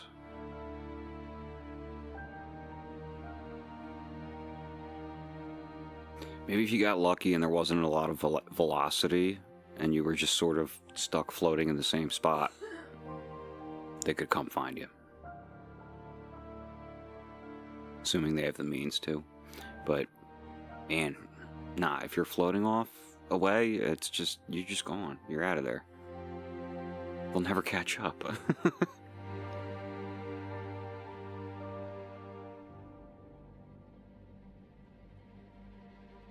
That's assuming the vessel that they left was disabled and that's why they're out of it, and not just like a mistake was made, but the ship is still there.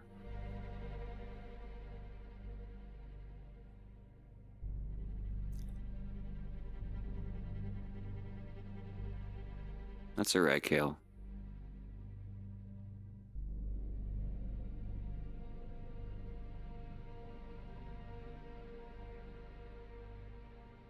Suppose not hitting you with the ship would be a whole other problem, yeah.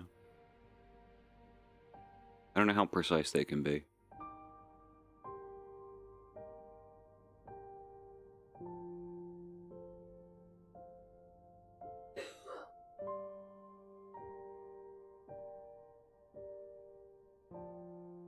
I noticed Rose at the end there holding the lamp.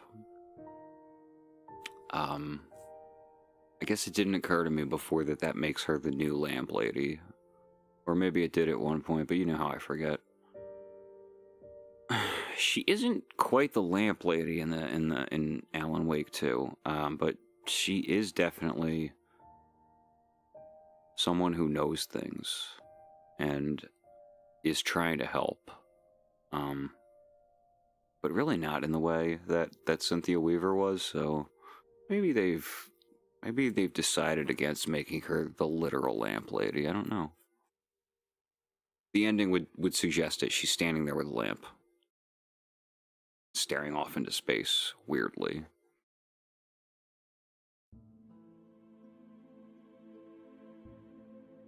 Rose, I think,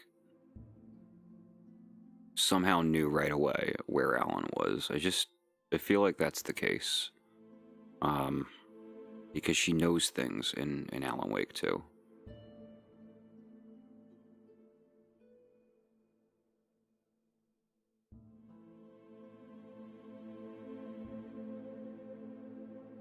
Probably because she was touched by the dark place, right?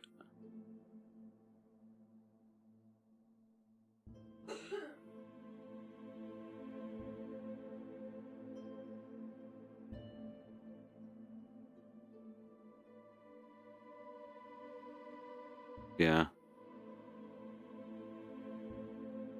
Sudden Stop, written by Alan Wake. Departure, written by Alan Wake. Just throw that in at the end of the credits. Make sure you credit Alan, though, for his books. Alan Wake's journey through the night will continue. That's it. That's Alan Wake, everybody. There's 2 more DLC chapters, as I said. We'll cover those very soon. It's important to do them as ASAP because they sort of lead into American Nightmare a bit. You sort of the 2 DLCs are kind of about Alan adapting to the dark place. They're interesting. Thank you all for joining me. Maybe I'll do this again tomorrow. I don't have anywhere to be. And I work on Sunday, back on Monday and Tuesday. So like expect more. Expect more at some point. I never schedule these really. Maybe eventually I will, but not now. Oh. And there's. Wait. Hang on.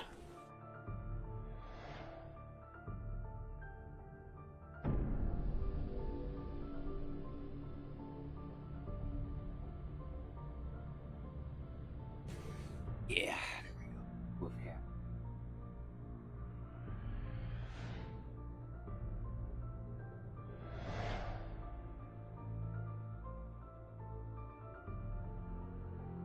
Sure, man. Just let you know, I don't want to step on your toes with the streams.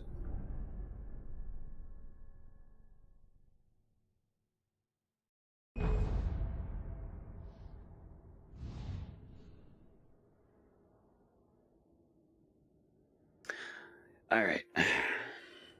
See you next time, y'all.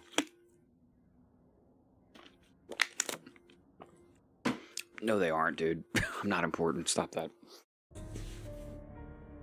You just want to fuck around. What do you think I'm doing?